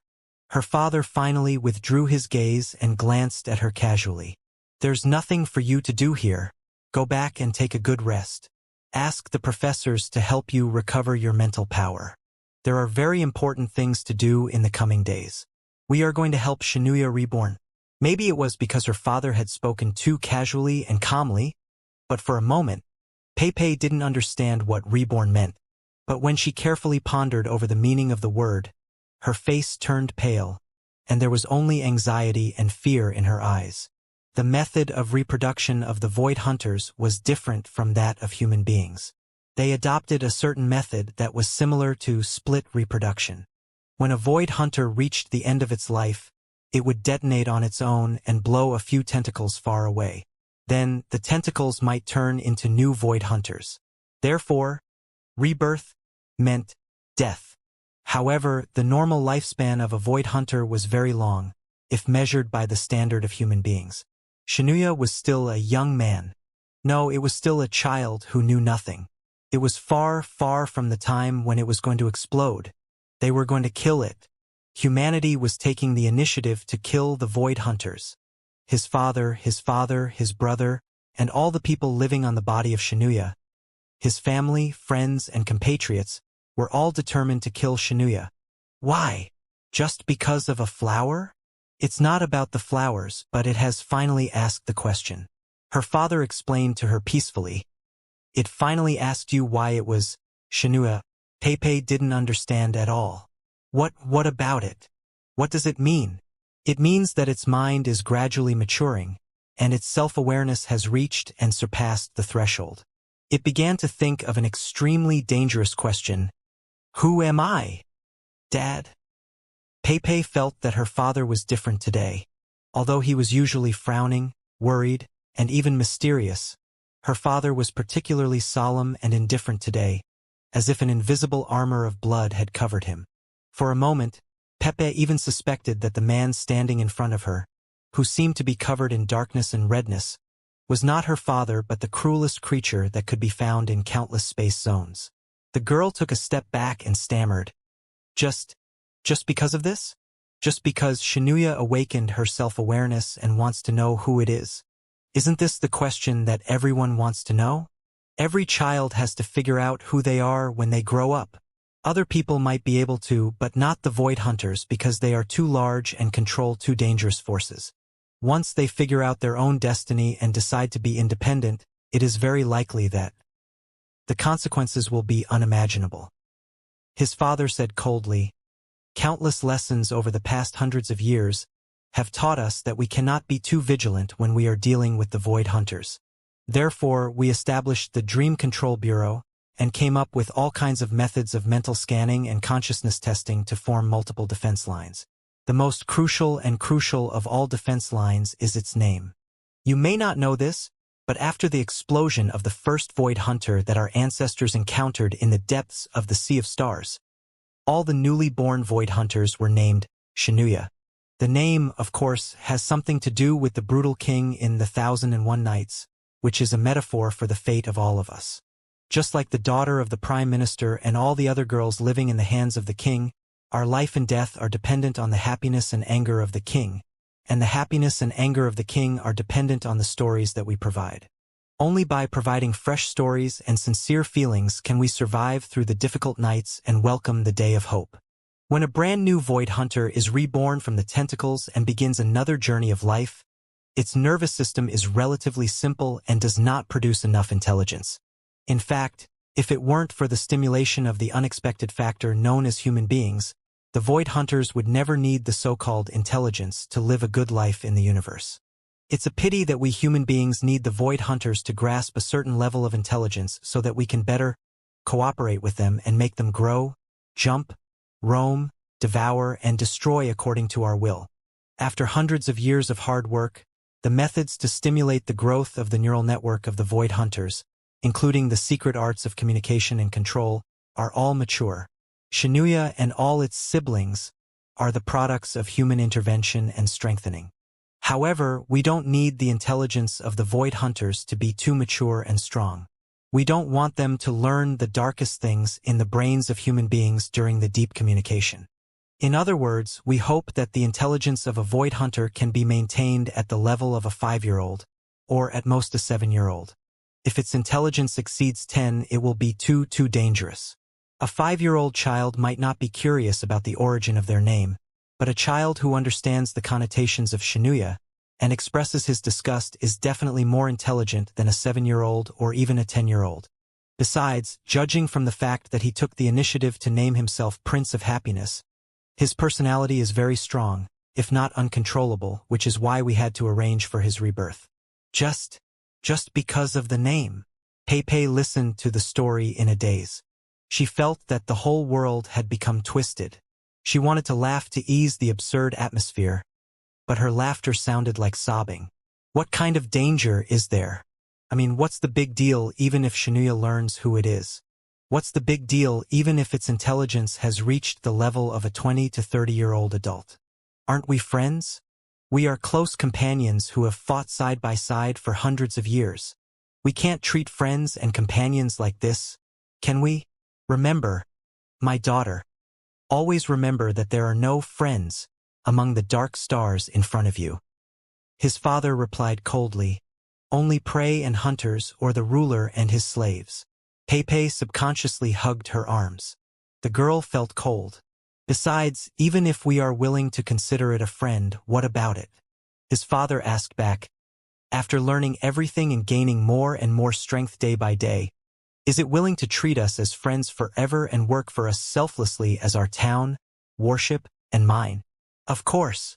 Xianxia is very kind. It will never change. Don't be silly, Pepe. Everything will change. Humanity has changed beyond recognition since we arrived in the center of the universe from Earth. All the species that are struggling in the Sea of Stars are undergoing drastic changes in order to survive. His father sighed and said, right now, Xianxia is like a 7-year-old child. From the age of 7 to 8 to 20 to 30, to the age of 70-80, no one can say for sure how many changes will take place in the minds of these people. Moreover, its strength is too great. All it needs to do is flip over a little, or perform an unexpected 4-dimensional thrust, and our entire fleet will be destroyed. No one dares to take such a risk. No one dares to entrust the lives and future of the entire fleet to the trust of a little girl and a giant octopus. No one dares. What's worse is that the intelligence level of Xianxia will not stop at 30 to 40 years old. No, the number of its neurons far exceeds that of human beings.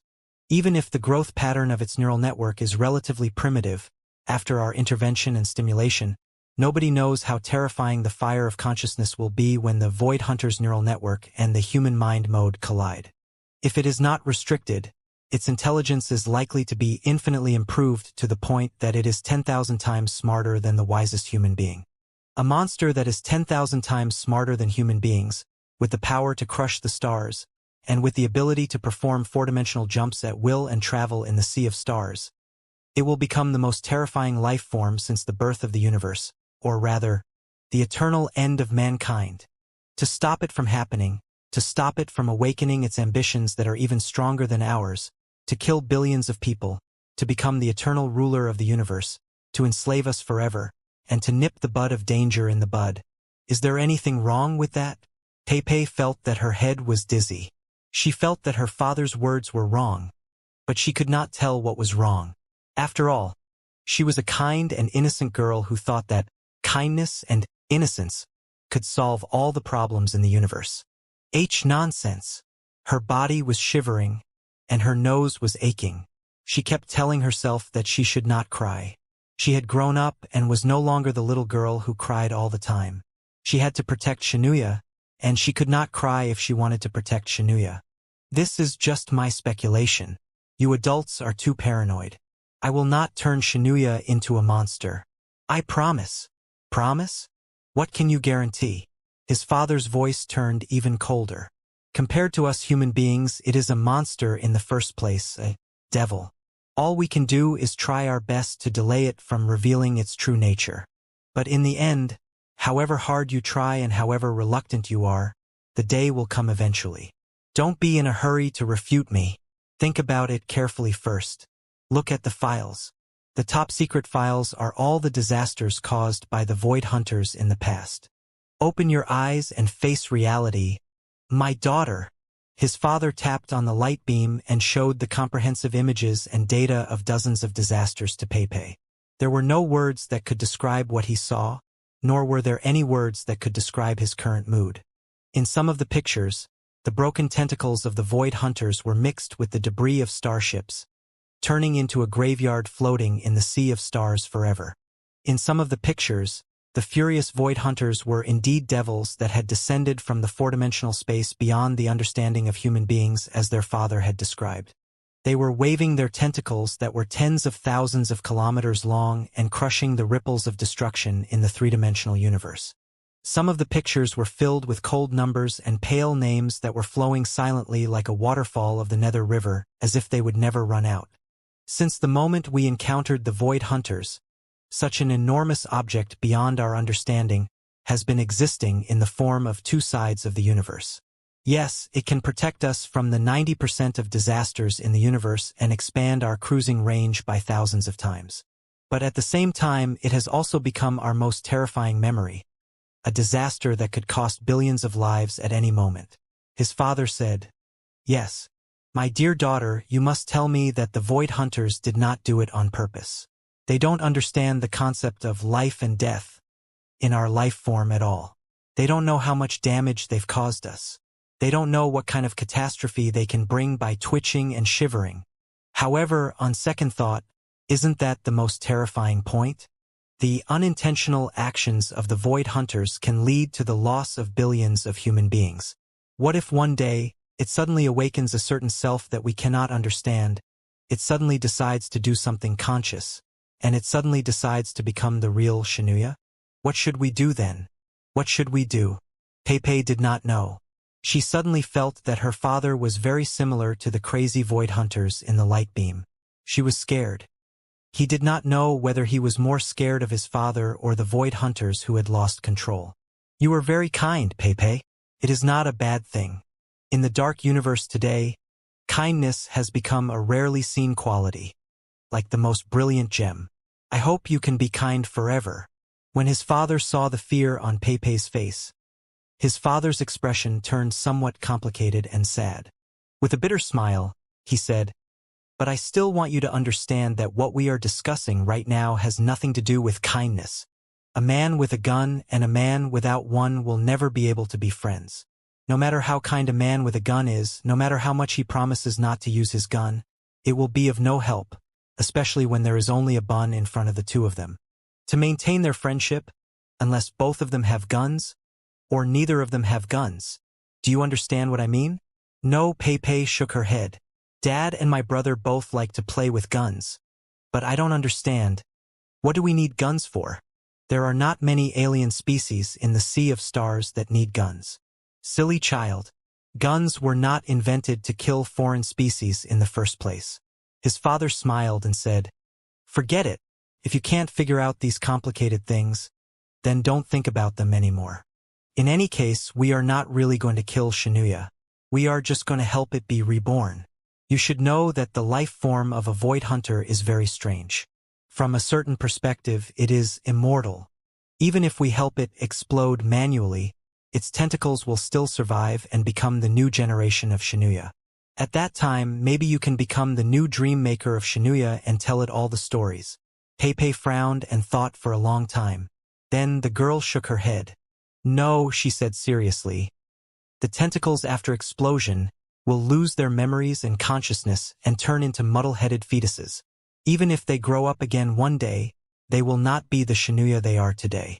"It's all Xianxia," his father said. "What's the difference?" "Yes. Other Xianxias are not my Xianxias. There are many void hunters named Xianxias, but only one of them is Prince Xianxias. It seems that you are deeply in love with your Prince Xianxia." His father narrowed his eyes and said in a low voice, "Or maybe our Prince Xianxia has developed an unbelievable neural network in secret and grasped tremendous mental power that can interfere with the will of a human being." "No. Everything I said was from my heart. I thought of it myself. It has nothing to do with Xianxia. We will figure it out. Now, take a rest." His father pondered for a moment and said, "Wait, I've changed my mind. Pei, you should go to the hospital and take a good rest for 2 days. Let the other dream creators take care of the rest." Lei Qi. Her brother appeared behind her and pressed her shoulder. The girl had never felt her brother's armor so cold before. "No, you can't do this. Send your sister to the hospital and ask the meditation healer to examine her head." His father said to his brother emotionlessly, "Don't let her leave the hospital for the next 3 days. Let me go, Lei Qi. Let me go. I hate you, Lei Qi.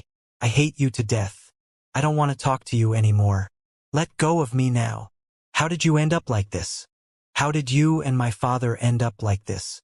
You are completely unrecognizable. I don't even recognize you anymore. Are you really my brother and my father? You haven't been possessed by some alien species, have you? Please, brother. You can't do this. Xianxia is innocent. It did not do anything wrong. On the contrary, it has been protecting us and even sacrificed its limbs more than once. It needs us and we need it too. We cannot treat it so cruelly. Brother, think about it. Didn't you like Xianxia when we were kids too?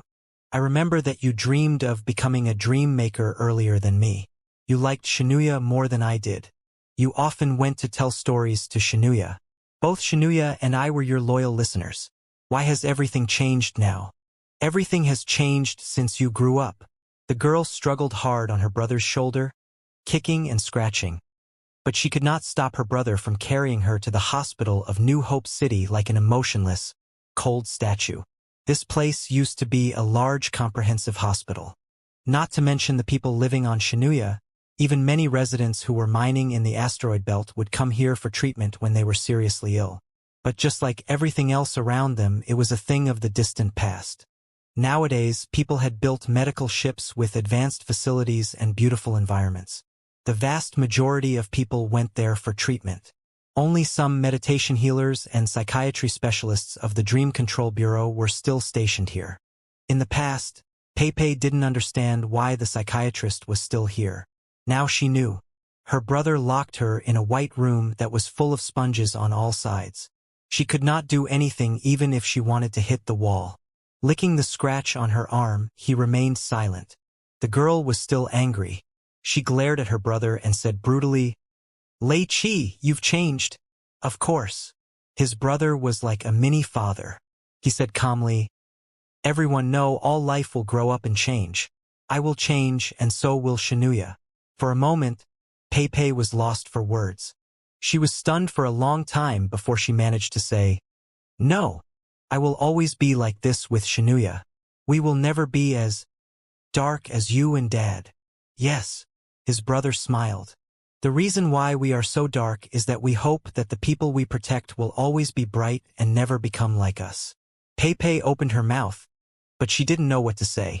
No matter how angry she was, she didn't know what to say.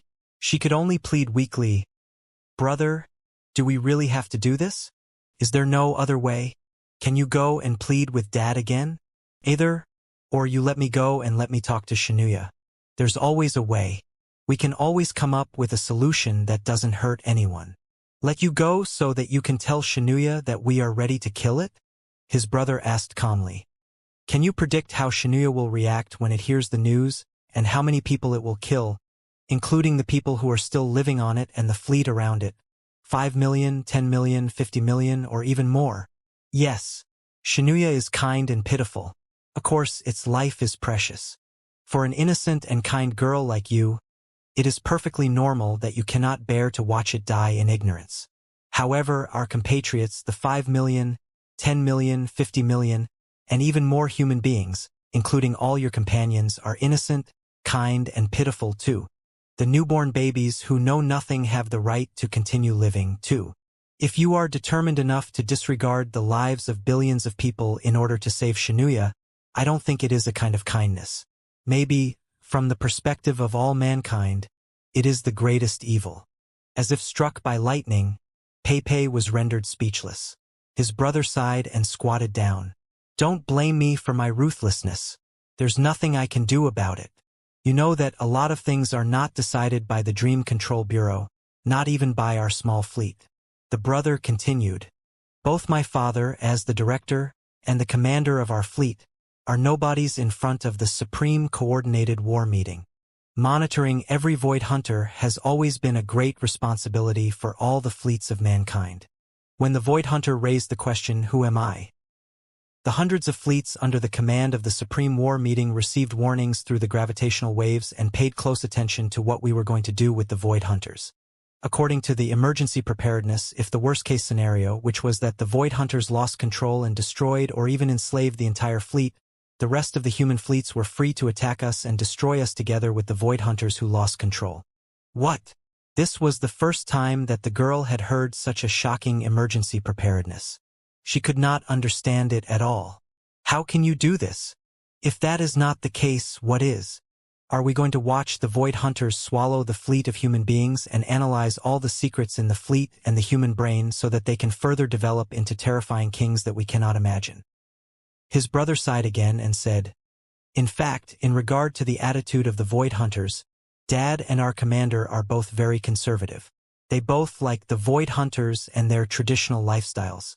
They hope that human beings and the Void Hunters can live in peace and maintain the symbiosis that they need." "Really? How is that possible? Dad was going to kill Xianxia. Explosion was meant to be reborn. Killing Xianxia was meant to stop the anti-Void Hunters in the Supreme Council from finding a reason to annihilate the Void Hunters."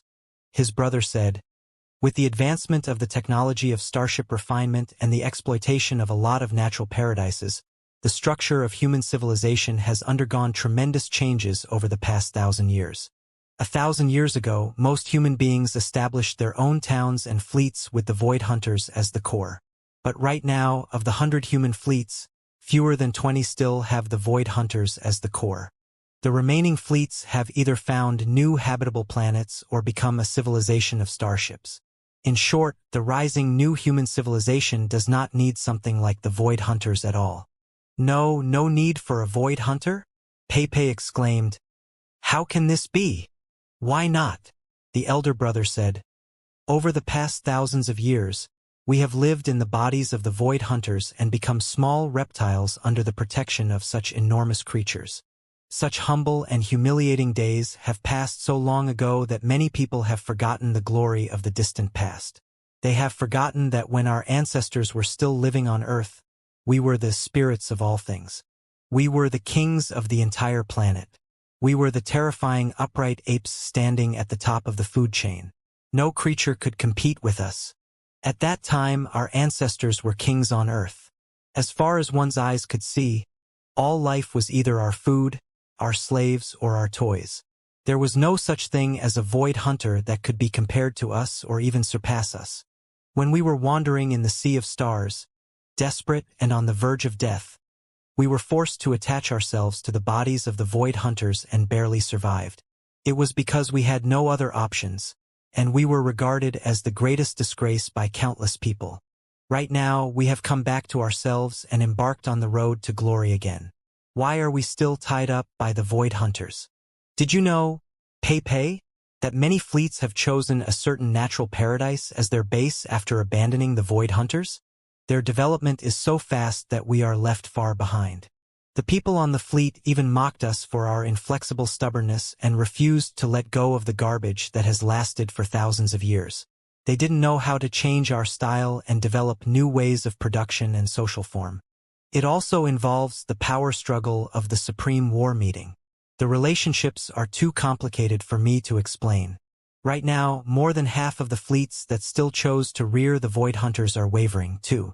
They are ready to accept the technical assistance of other fleets and abandon the backward and dangerous vehicles that are the void hunters. The commander-in-chief of the fleet is the most stubborn one in the Supreme War meeting. I always feel that we can't put all the eggs in one basket. Since most of the fleets have chosen a new direction of development, it's not a bad idea to keep the traditions of the past 1,000 years. In such a way, some seeds of hope can be preserved in case of unexpected changes. His father's persistence is also very important for his stubbornness. However, right at this moment, the void hunters of our fleet have touched the dangerous bottom line of awakening their self-awareness. Right now, billions of pairs of eyes are staring at us, waiting to see how we deal with the void hunters. If we can't resolve the issue cleanly or cause any trouble, not only our fleet but also the void hunters of the other fleets and the entire lifestyle of human beings living in harmony with the void hunters will be compromised. Do you understand or not? Pei's mind was a mess. She understood every word that her brother said, but when they were combined into a sentence, the cold killing intent hidden inside made the girl shudder in fear. She could not and did not want to understand. In the end, Pei was still a sensible girl. She knew that it was useless to lose her temper at her brother. She just kept on crying. "Don't cry." His brother handed him a tissue and said, "Such a beautiful little girl. How ugly would her face be if she cried?" Pei took the tissue from her brother, only to cry even harder. "Don't blame your father for being cruel. I think he was trying to protect you, too." His brother continued. Over the past half-year, the changes of the Supreme War meeting have been quite subtle. The doves are weak, and the hawks are on the rise. It is said that the new commander-in-chief is trying to increase the control over the hundreds of fleets and hunting down the heretics. It is a critical period. We have to be prudent. Hawk? Dove? Heresy? Pei stopped crying. "What is that?" "That is..." His brother thought for a moment and managed to explain. "The hawks are the most iron-willed, the toughest soldiers. They believe that the living space that we can colonize right now is far from enough. The civilization of mankind should continue expanding the living space by 100, 1,000, or even 10,000 times, until we become the dominators of the entire sea of stars. All the lives and civilizations that might threaten us should be wiped out mercilessly. At the very least, we should eliminate their threat, suppress them, and serve the civilization of mankind." The Dove faction, on the other hand, believes that the goal is too grand and far away. For now, we should get along with the intelligent alien species in space and grow stronger. As for the heretics, they are probably the guys who betrayed the interests of the civilization of mankind because of cosmic radiation, the control of the alien species in space, or other unknown reasons. "Huh." Pei's eyes widened. "There is such a guy?" "Of course," his brother said gloomily. "If I hadn't controlled you in time and asked you to tell everything to Xianxia in secret, wouldn't you have become a heretic who betrayed the interests of the civilization of mankind by being controlled by alien species?" Pei shuddered and replied subconsciously, I am not. It doesn't matter whether you are or not." His brother said, "The most important thing is whether or not the Supreme War Council and the Supreme Commander think that you are the new Commander-in-Chief who is going to put on a show. I'm told that the Supreme Commander-in-Chief has employed a lot of underhanded methods when he took office. His position is not very stable right now. Therefore, he has been sharpening his saber, hoping to make an example out of you and consolidate his position. It is not strange at all. Let's not give him any excuses. Brother, what are you talking about? At first, it was about Xianxia, then it was about the Supreme Council, and finally it was about the Supreme Commander. Pei mumbled, I don't understand. I don't understand at all. It's best if you don't. His brother smiled. My brother's and my father's biggest wish is that you never understand the bloody, dirty, and even evil things and be a carefree princess forever. All right, my little princess. Have a good sleep. Tomorrow or the day after, you will be transferred to the medical starship. By then, everything will be fine. When he heard that he was going to be separated from Xianxia, the nerves that had just relaxed once again tightened.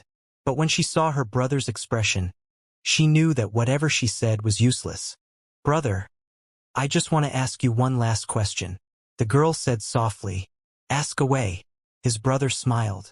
I remember that you told me a long time ago that you chose to be a warrior because you wanted to protect your family and not be hurt at all. Now, look me in the eye and tell me one more time. Do you still think so? Are you still 100% convinced that you are fighting for protection and not for any other purpose? His brother's eyes flickered. Ever since he carried Pei to this place, there had been no expression on his face. His eyes were firm, and there was an aura of, I know what I am doing. Even if I am wrong, I will have no regrets. It was not until Pei threw out the last question that his expression turned confused and even painful. Rest, sister. He did not answer Pei's question directly. The brightness in his eyes quickly dimmed. He tilted his head and said, In a few days, everything will be over. We will have a new Void Hunter. It will be better than nothing, even if he is not your Prince of Happiness. His brother was gone. All that was left was a terrifyingly white room for Pei. In the following 2 to 3 days, Pei was not sure of the time. Many doctors and nurses in white coats came to visit her. They claimed that her frequent and in-depth communication with the Void Hunters had led to serious neurasthenia and even hallucinations. For the sake of her health, she had to receive treatment. Like a furious female cat, Pei bent down and started scratching and biting the doctors and nurses, trying to stop them from getting close to her.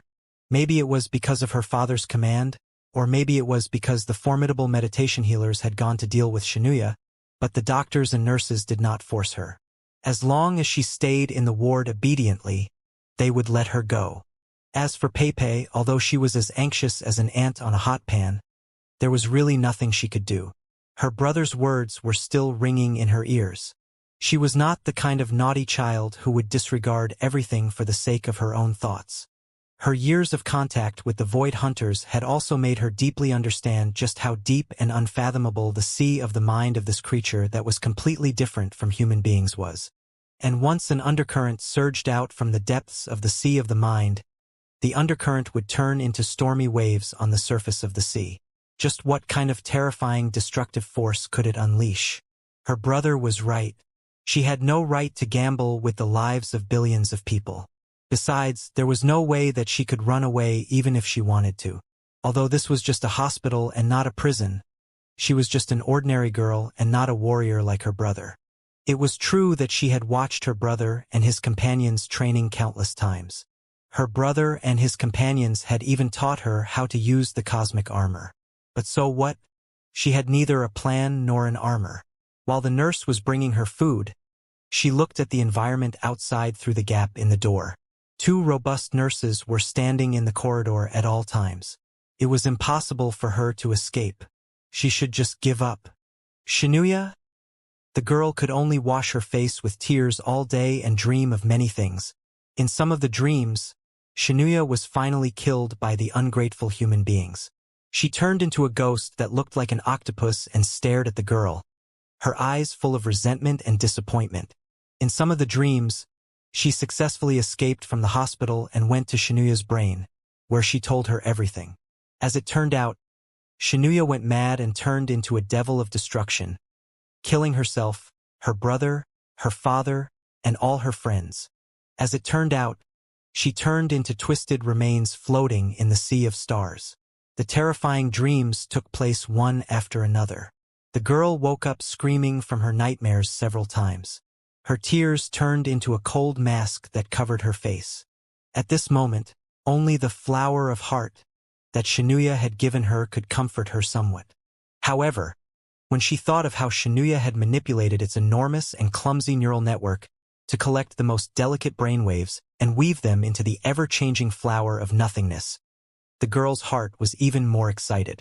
About 3 days later, they transferred her to a medical starship. It was only natural. Since he was going to detonate Xianxia manually, it meant that the Void Hunter would be completely divided and annihilated. The entire process would release earth-shaking energy that was enough to destroy everything on its surface. When human beings encountered the explosion of the Void Hunters for the first time, nobody had enough experience in dealing with it. Nobody even knew what had happened. It was also the biggest crisis that human beings encountered when they reached the depths of the Sea of Stars. However, thousands of years later, after countless explosions of the Void Hunters, human beings who were protected by starships and planetary bases were fully prepared to survive the crisis peacefully. It was said that his father and his brother had injected enough synthesized hormones into the critical parts of Xianxia's body. As long as they were all released, the organs responsible for the explosion and reproduction inside Xianxia's body would be stimulated and mature instantly, sending a signal of aging and rebirth to the neural network, leading to the final outcome. Naturally, everybody living on Xianxia had to evacuate and live on the starship. Only after they ensured that the starship was at a safe distance from the Void Hunters could they trigger the injectors implanted in Xianxia's body and fire all the explosive hormones.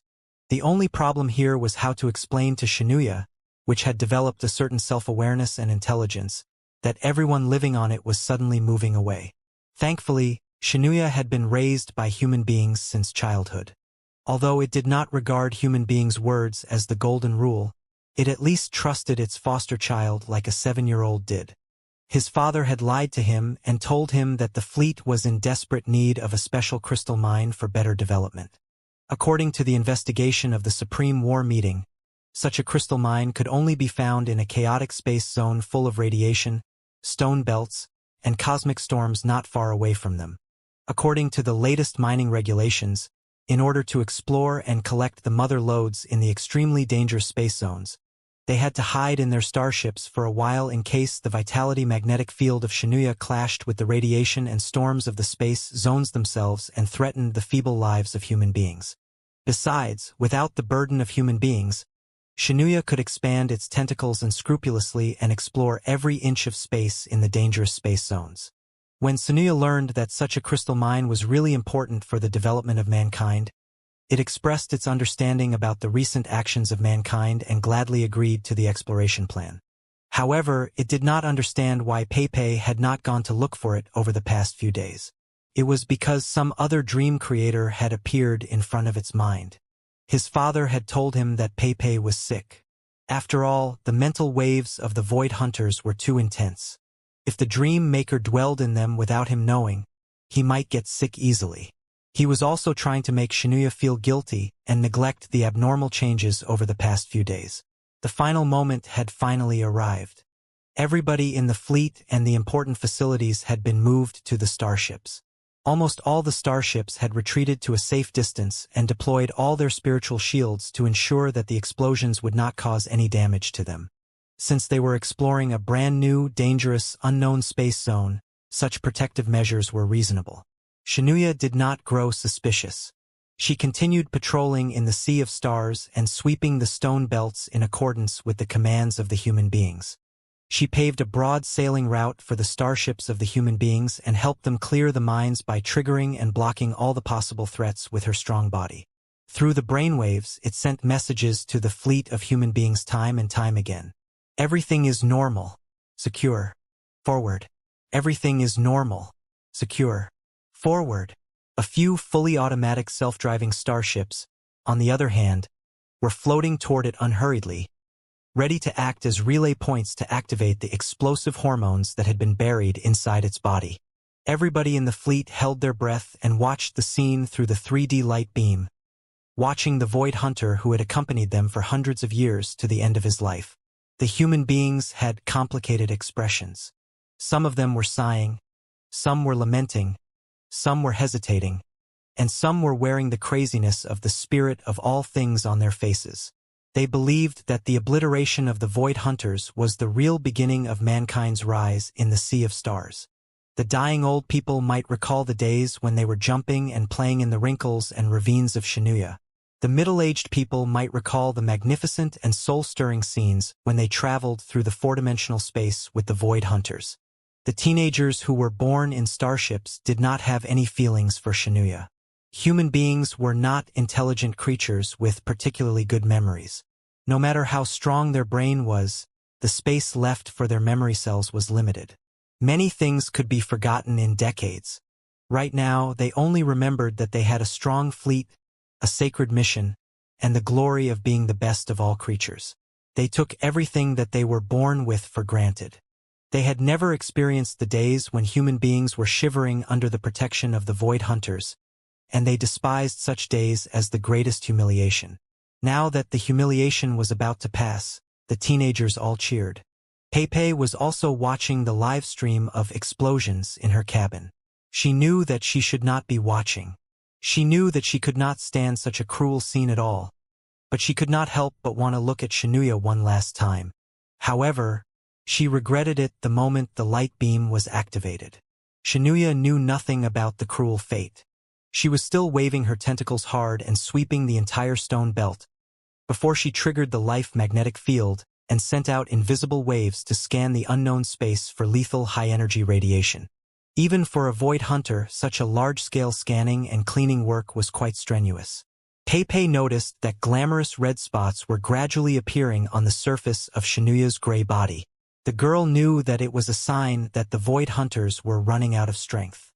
Her father and the rest of them would certainly launch explosions when Xianxia was exhausted. Xianxia.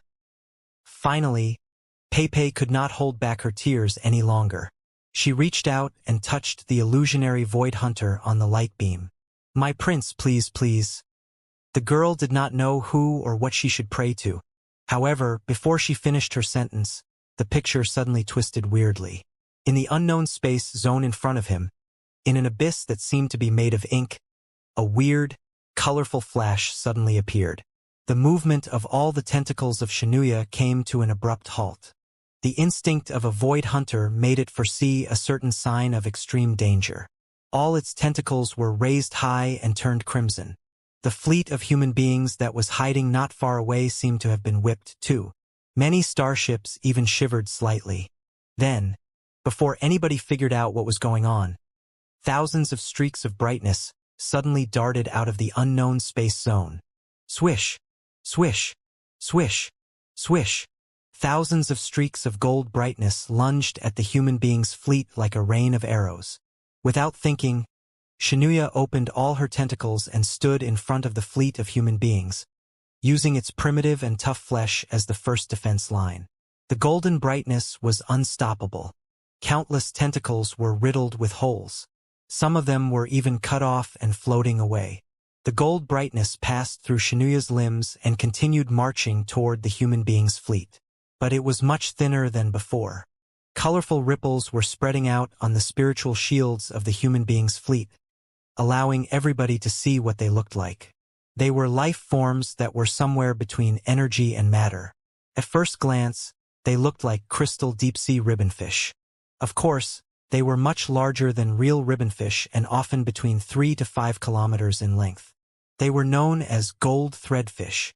The sea of stars was vast, and there were countless alien species. Among the bizarre-shaped species, the gold-threaded fish were the most unpredictable. Some scientists even suspected that they were not living creatures at all but radiation waves in a special form. Generally speaking, the character of the gold-lined fishes was not fierce. They were not the natural enemies of the human fleets. They liked to hide among the stone belts and cosmic storms. When they sensed the fleet of human beings occasionally, they would run away without any hesitation. Today, the gold-lined fishes had gathered together and attacked the fleet of human beings without caring about the spiritual shield or the annihilation of the fleet of human beings. No. If one were to observe carefully, they would discover that the gold-threaded fish were not coming for the fleet of human beings. Instead of saying that their purpose was to assault the fleet of human beings, it was more accurate to say that they had lost their heads in panic and did not care what was on their way of escape. They simply kept running. What kind of threat could have made the gold-line fish so desperate? It must be noted that the special life forms in between matter and energy liked the complicated, ever-changing environment and the ferocious cosmic storms best. The harsher the environment and the more intense the radiation was, the more active they would be. But right now, even the gold-line fish could not stand it any longer and were fleeing in groups. What kind of terrifying threat was that?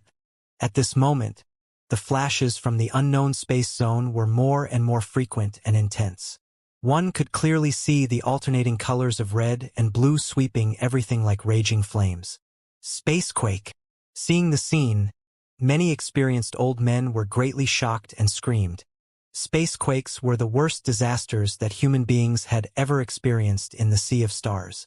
To this day, the astronomers and the spiritual energy scientists still didn't understand what the so-called spacequakes were. They could only give a vague definition. It was like an earthquake that destroyed an entire city, overturned a mountain, and triggered a tsunami. It was just an earthquake in space. When an earthquake struck, the stable three-dimensional universe would be riddled with holes.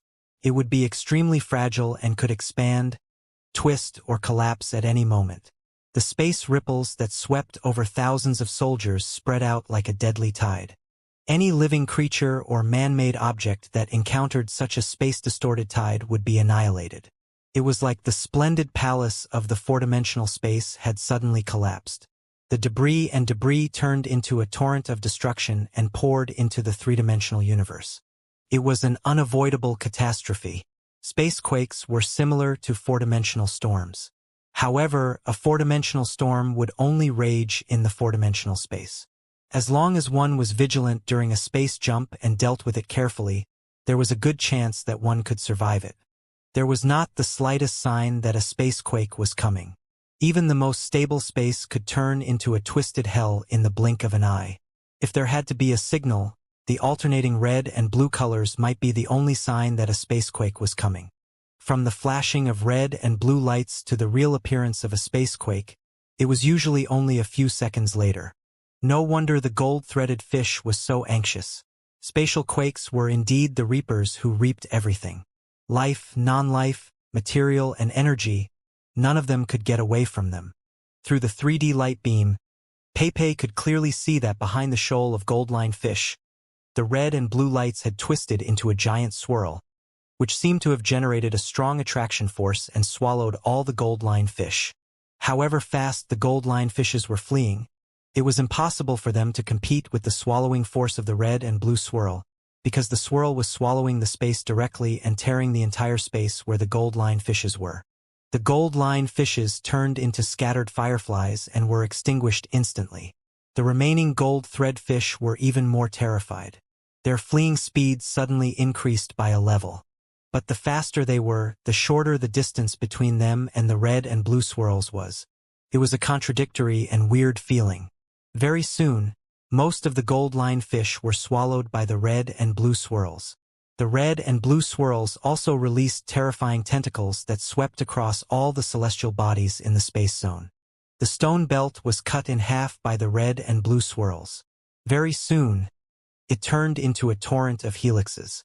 The meteoroids accelerated, rubbed, and crashed into each other in the space distortion, raising dazzling brilliance that looked like a burning river. The splendid nebula fell into the bloody mouth of Kongjin, too, with stripes and ripples that looked like wriggling earthworms. It was like a giant that had been mired and struggled futilely. In the end, it was torn into pieces, and the pieces fell into the void between the three-dimensional world and the four-dimensional world. Then it was the human starship's turn. Retreat at full speed, the commander shouted desperately on the flagship. Before he exclaimed, many starships had already changed their direction and set off dazzling exhaust flames at full speed. The experienced crew members even canceled the interference system of the spiritual shield and the force field on their own, because they would be killed even if they activated 1000% of their spiritual shield when they were captured by the airwaves. Therefore, they might as well cancel the spiritual shield and pour all their spiritual energy into the engine so that they could run as fast as possible. Even so, they were still affected by the space collapse. The entire unknown space zone had turned into boiling oil, and their starships were like peanuts in the boiling oil that could be blown into smithereens by the unexpected bubbles at any moment. In some places, the space was expanding rapidly. The starships of human beings seemed to be torn apart by invisible hands and stretched into weird metal noodles. In some other places, the space suddenly shrank. The starship seemed to have hit an invisible wall and was crushed into piles of garbage or simply shrank. The body of the starship that was hundreds of meters long or even thousands of meters long would be crushed into metal lumps dozens of meters in diameter. It was not hard to imagine what would happen to the passengers trapped inside. In some places, invisible gaps appeared in space, which cut the starships that passed by into pieces like thin yet tough metal threads. Then, they were swallowed by the exploding fireballs, and the passengers were doomed, too. In less than 20 minutes, the fleet had lost 1/10 of its starships and population. The remaining starships and the passengers inside them were like dry leaves in a raging ocean or ants on dry leaves. They were dumbfounded and scared out of their wits in the face of the great power of the universe. The pride of the spirit of all things was gone. Beep, beep, beep. All Pepe felt was that the medical starship she was on was tumbling as if it had lost control. The artificial gravity field was completely wrecked, and everything around her was floating. Then, the cabin door that had been closed was opened automatically. Dangerous redness was beaming out of the pathway, indicating that they should abandon the starship immediately in an emergency. Creak, creak, creak. She didn't know where the sound of metal twisting came from, but it sounded as if a rusty claw was lightly scratching Pepe's skull. The girl was so scared that her blood was freezing. The medical starship could collapse at any moment. She had to find the escape capsule before the starship was completely wrecked. Explosions were everywhere on the pathway. Flames were everywhere. Scorching smoke was sizzling everywhere. Pepe could not go out just like that. The girl retreated to her room and took out a first aid kit from under her bed. She opened it and found a shining silver vacuum suit inside. He put on the protective suit in a flurry and adjusted the power spur. Just as he was about to leave, his gaze suddenly froze. The 3D light beam inside the room was miraculously functioning normally and showing her the situation around the medical starship. Pepe saw a very familiar crimson tentacle. It was Xianxia. Xianxia swam close and opened her tentacles, blocking the space tide and the fleet of human beings. The Void Hunter did not know that human beings had come to this place on purpose to kill it. It faithfully carried out the mission that human beings had instilled in it since its birth. It tried its best to resist the various dangers in the universe and protect the lives and property of human beings. Xianxia! Tears were flowing out of her eyes. She couldn't help but reach out to touch it. However, the 3D light beam rippled and tore the enormous body of the Void Hunter into modeled pictures. It was exactly the case for the Void Hunters in reality. With its body that was as enormous as a mountain, it stood between human beings and the space ripples and endured most of the destructive force from the space quakes. Although the Void Hunters were talented and had keen senses about space, allowing them to adjust the frequency of their cells so that they could adapt to the various kinds of twisted space, the damage of the spacequakes was still beyond their limits. Within several minutes, their enormous bodies were cracking at a visible speed, spurting out thick bodily fluids that looked like the blood of human beings. Protected by Xianxia, the panicked human starships accelerated their escape. However, such a speed was destined to be unable to escape the clutches of the red and blue swirls. Xianxia's skin was as red as possible, like a burning torch in the universe. The flames even reached the space next to the beast and spread out dazzling ripples, giving the hideous beast bright and glamorous wings. Pepe's eyes widened. She immediately realized what Xianxia was up to. It wanted to enter the space jump state and bring all the human beings through the four-dimensional space to avoid the spacequakes.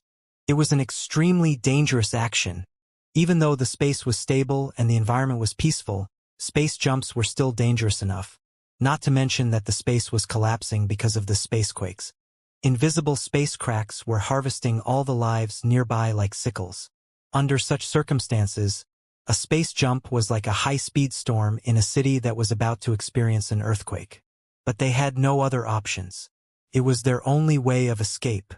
The surviving human starships realized what Xianxia was up to, too.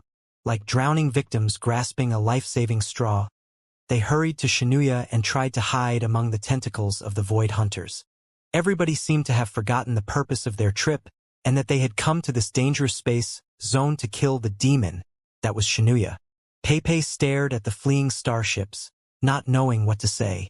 For a moment, she even wanted to spit on the starships and the commander, her father, and her brother. Those shameless bastards were not qualified to accept the protection of Xianxia. They were not qualified to take advantage of Xianxia's innocence and kindness and even sacrifice her. Peipei even hoped that Xianxia would leave them alone and that she could run away on her own. With the natural talents of the Void Hunters, there was a good chance that she could escape from the spacequakes if she abandoned all human beings. As for them, Peipei would rather die than to face Xianxia again with such contempt. It was a pity that Xianxia could not hear her screams or curses. The tentacles of the Void Hunters, which had been opened to the maximum, had covered dozens of human starships and fixed them to themselves with the suction force of the sucking discs. The fire around Xianxia was bright enough to illuminate the entire universe. It seemed to be burning its life for a brief and urgent space jump. Peipei could even see that its countless tentacles withered in the blink of an eye, like vines that had been burnt by flames. They lost all functions and turned into scattered ashes. Only such sacrifices could open the way of escape. In front of her eyes, the 3D hologram suddenly went out. No, it was not extinguished. It was burnt into a dazzling whiteness by the intense brightness. Even the room where Peipei was in turned white. Peipei felt that she had been stretched to hundreds of kilometers long and that she had fallen into a spiral tunnel. His body and even his soul turned transparent. The wall and the deck that separated him from Xianxia were all melted. He seemed to be able to touch Xianxia and communicate with it telepathically. "Xianxia! Xianxia!" The girl could not help but shout. "Can you hear me? Can you hear me? Go now. When the space jump is over, leave this place immediately. Go to the other side of the sea of stars where there are no human beings. Don't ever come back." It was a pity that the Void Hunters had dedicated all their strength to space jumps, and it had to protect the fragile starships of human beings from the aftershock of the spacequakes. Therefore, it was not aware of Peipei's shout at all. After a long, long time, or perhaps just half a second, the white light gradually dissipated, and Peipei's soul returned to her body. The space jump was over. They were still alive. They had made it. Xianxia had really escaped from the damn spacequakes with all the human starships. They had made it. Peipei was crying tears of joy, but when she saw Xianxia's appearance on the 3D light beam, her tears turned sour. The sudden spacequakes and the space jumps tore the young space hunter apart like two brutal beasts. About 2/3 of its tentacles were withered and torn off. The remaining 1/3 were riddled with holes and twitching nonstop. His body, which used to be healthy and glamorous, was now covered in ugly black spots. Many parts of his body were dented, as if his flesh and blood had been burnt by the fire of space. There was also a shocking scar at the center of its body, which must have been left by the tearing of space and almost tore it in half. Although its body was still intact, a lot of body fluid was spurting out of its wounds and floating around it, turning into pearls. Xianxia was no longer able to protect all the human starships.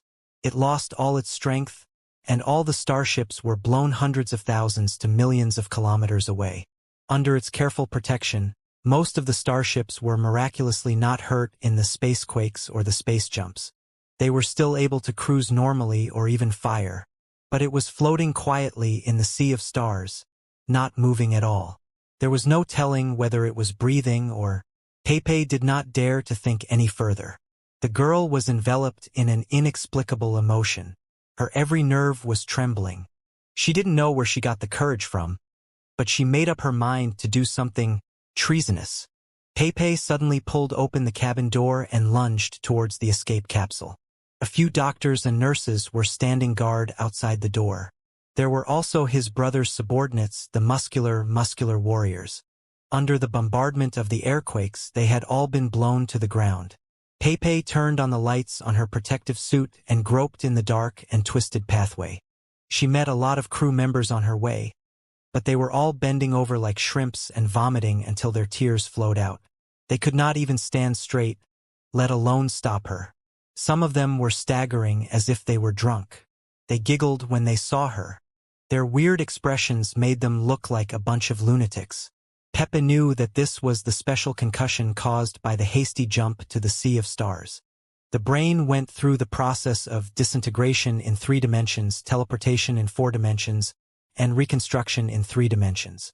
Since the jump was too abrupt, almost none of the crew members were prepared for it. Therefore, most of them had been fooled and failed to come back to themselves. Only Pepe was safe and sound.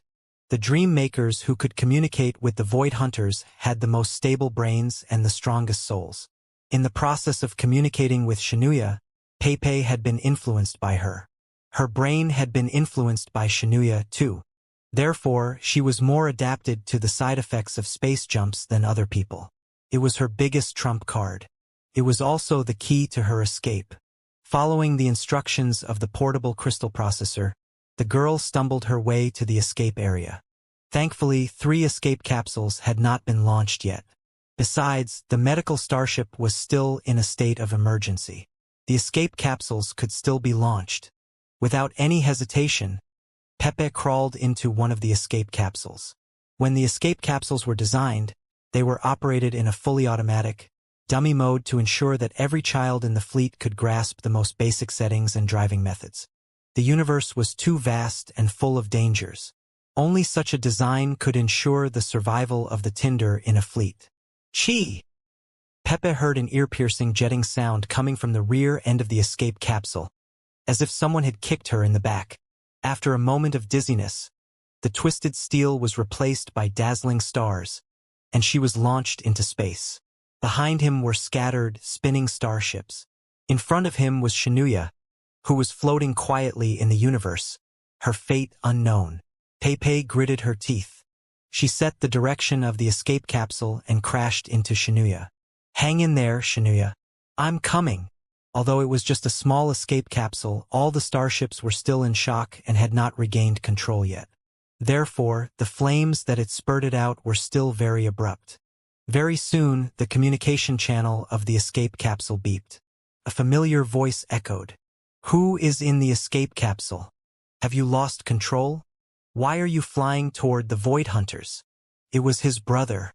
His brother was still alive. He should be on the flagship with his father. So, his father was fine too? Pepe felt a lump in her throat.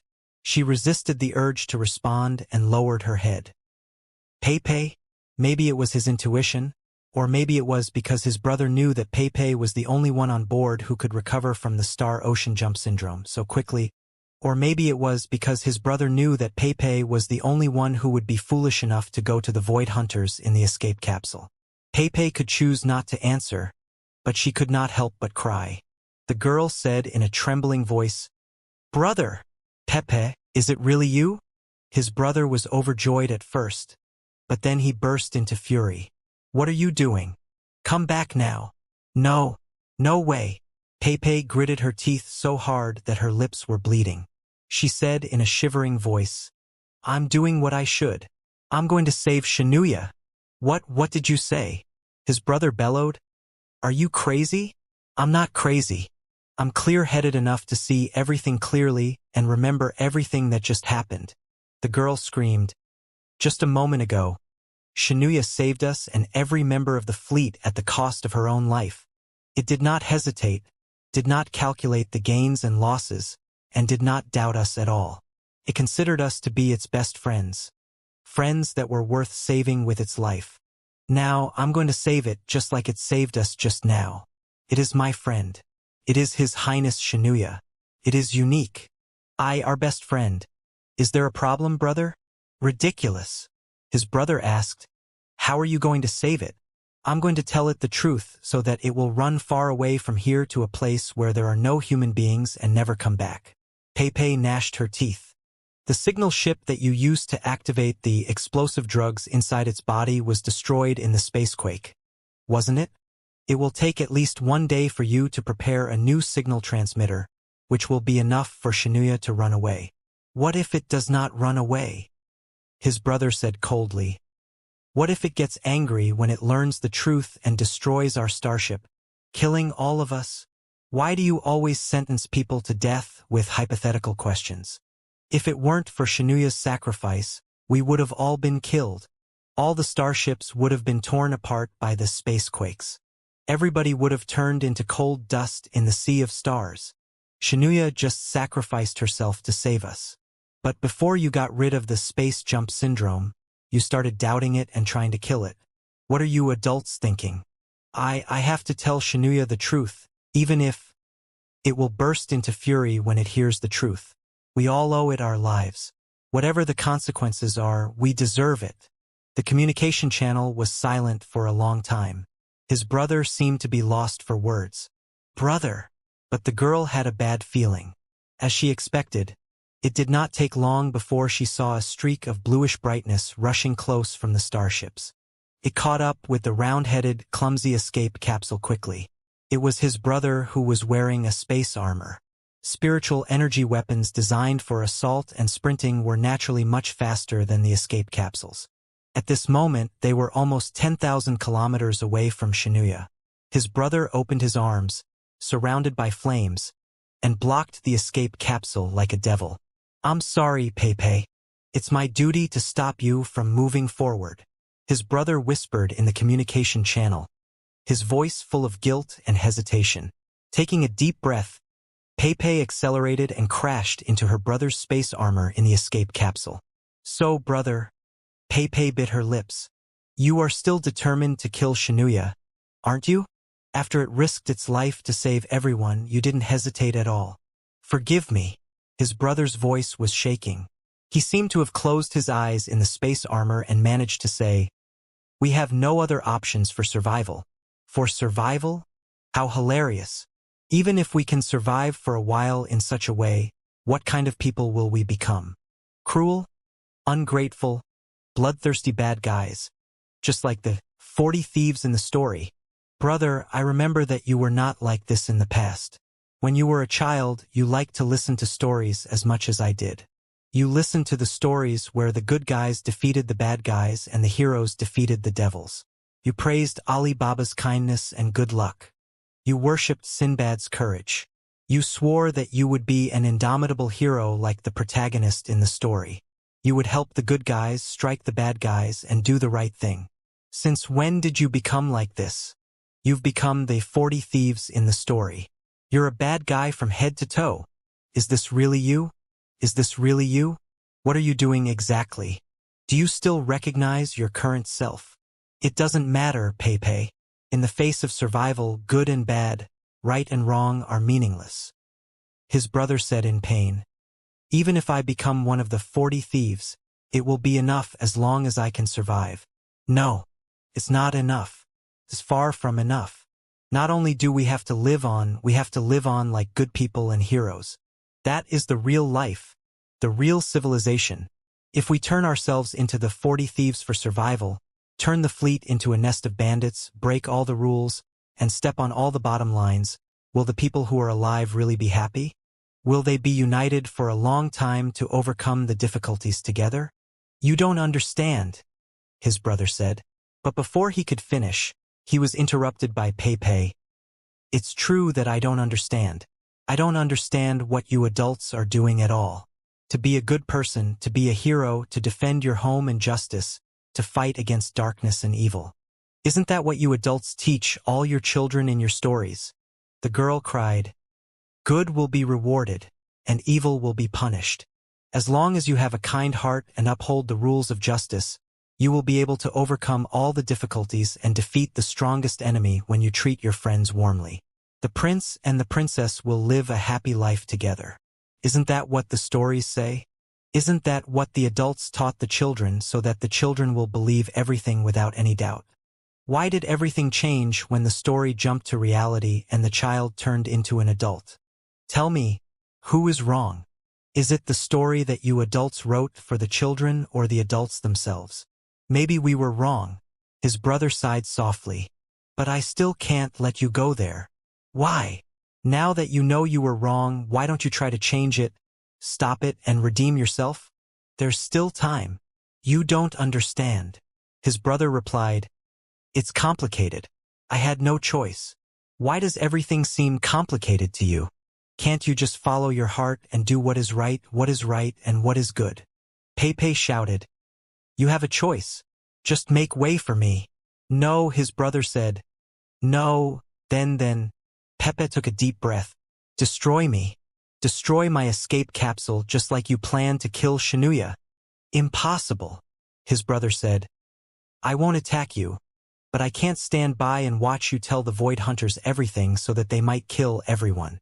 Then believe me, I will not let you kill Xianxia, but I will not let Xianxia kill you either. That's impossible, his brother said. Even you cannot predict and control the behavior of the Void Hunters. I know, but I've figured out a way. Lower the likelihood of danger to the minimum. I repeat, I will not let it hurt you, and I will not let you hurt it. What is it? His brother was slightly dazed. I can't say it now. It won't work if I do. Pepe pleaded. Brother, believe me, I can do it. Give me a chance to try. Give the thing you're guarding a chance. Give the stories of heroes and good people a chance. His brother was silent. The space armor was shivering violently, as if it were under tremendous pressure from inside. Do you still remember the games that we used to play when we were kids? I played the role of Markina, and you played the role of Alibaba. But none of the kids were willing to play the role of the 40 thieves. There are 100 fleets in our civilization. If 99 of them choose to be the 40 thieves, at least one of them should try to be Alibaba or Malkina. Right, brother? His brother remained silent. The universal armor stopped trembling. It floated in front of Pepe like a statue of contemplation. Believe me, brother, I can save everyone. Save everyone. Pepe screamed. Please, believe me. When the escape capsule passed by the space armor, his brother still did not say anything, but he did not stop it either. The escape capsule continued accelerating. It was getting further and further away from the space armor and closer to the Void Hunters. His brother still made no movement, as if the space armor was empty. Brother! Pepe was both surprised and delighted. She called softly in the communication channel. I'm here.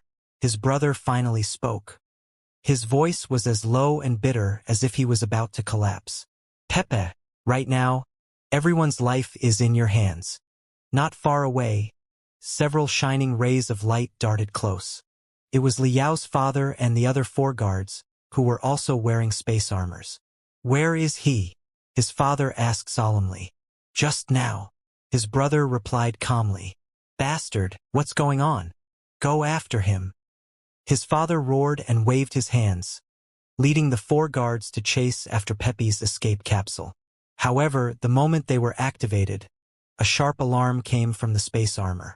The scorching aura from his brother turned into magma in the sea of stars and wreathed them. What the hell? His father was greatly shocked and roared. Are you crazy? I don't know. His brother smiled bitterly and opened his arms, blocking the 5 space armors. Maybe. Lei Qi. His father was dumbfounded. What are you doing exactly? As a warrior. His brother was silent for a long time. Then he said, one word after another. Fight for what we've been protecting.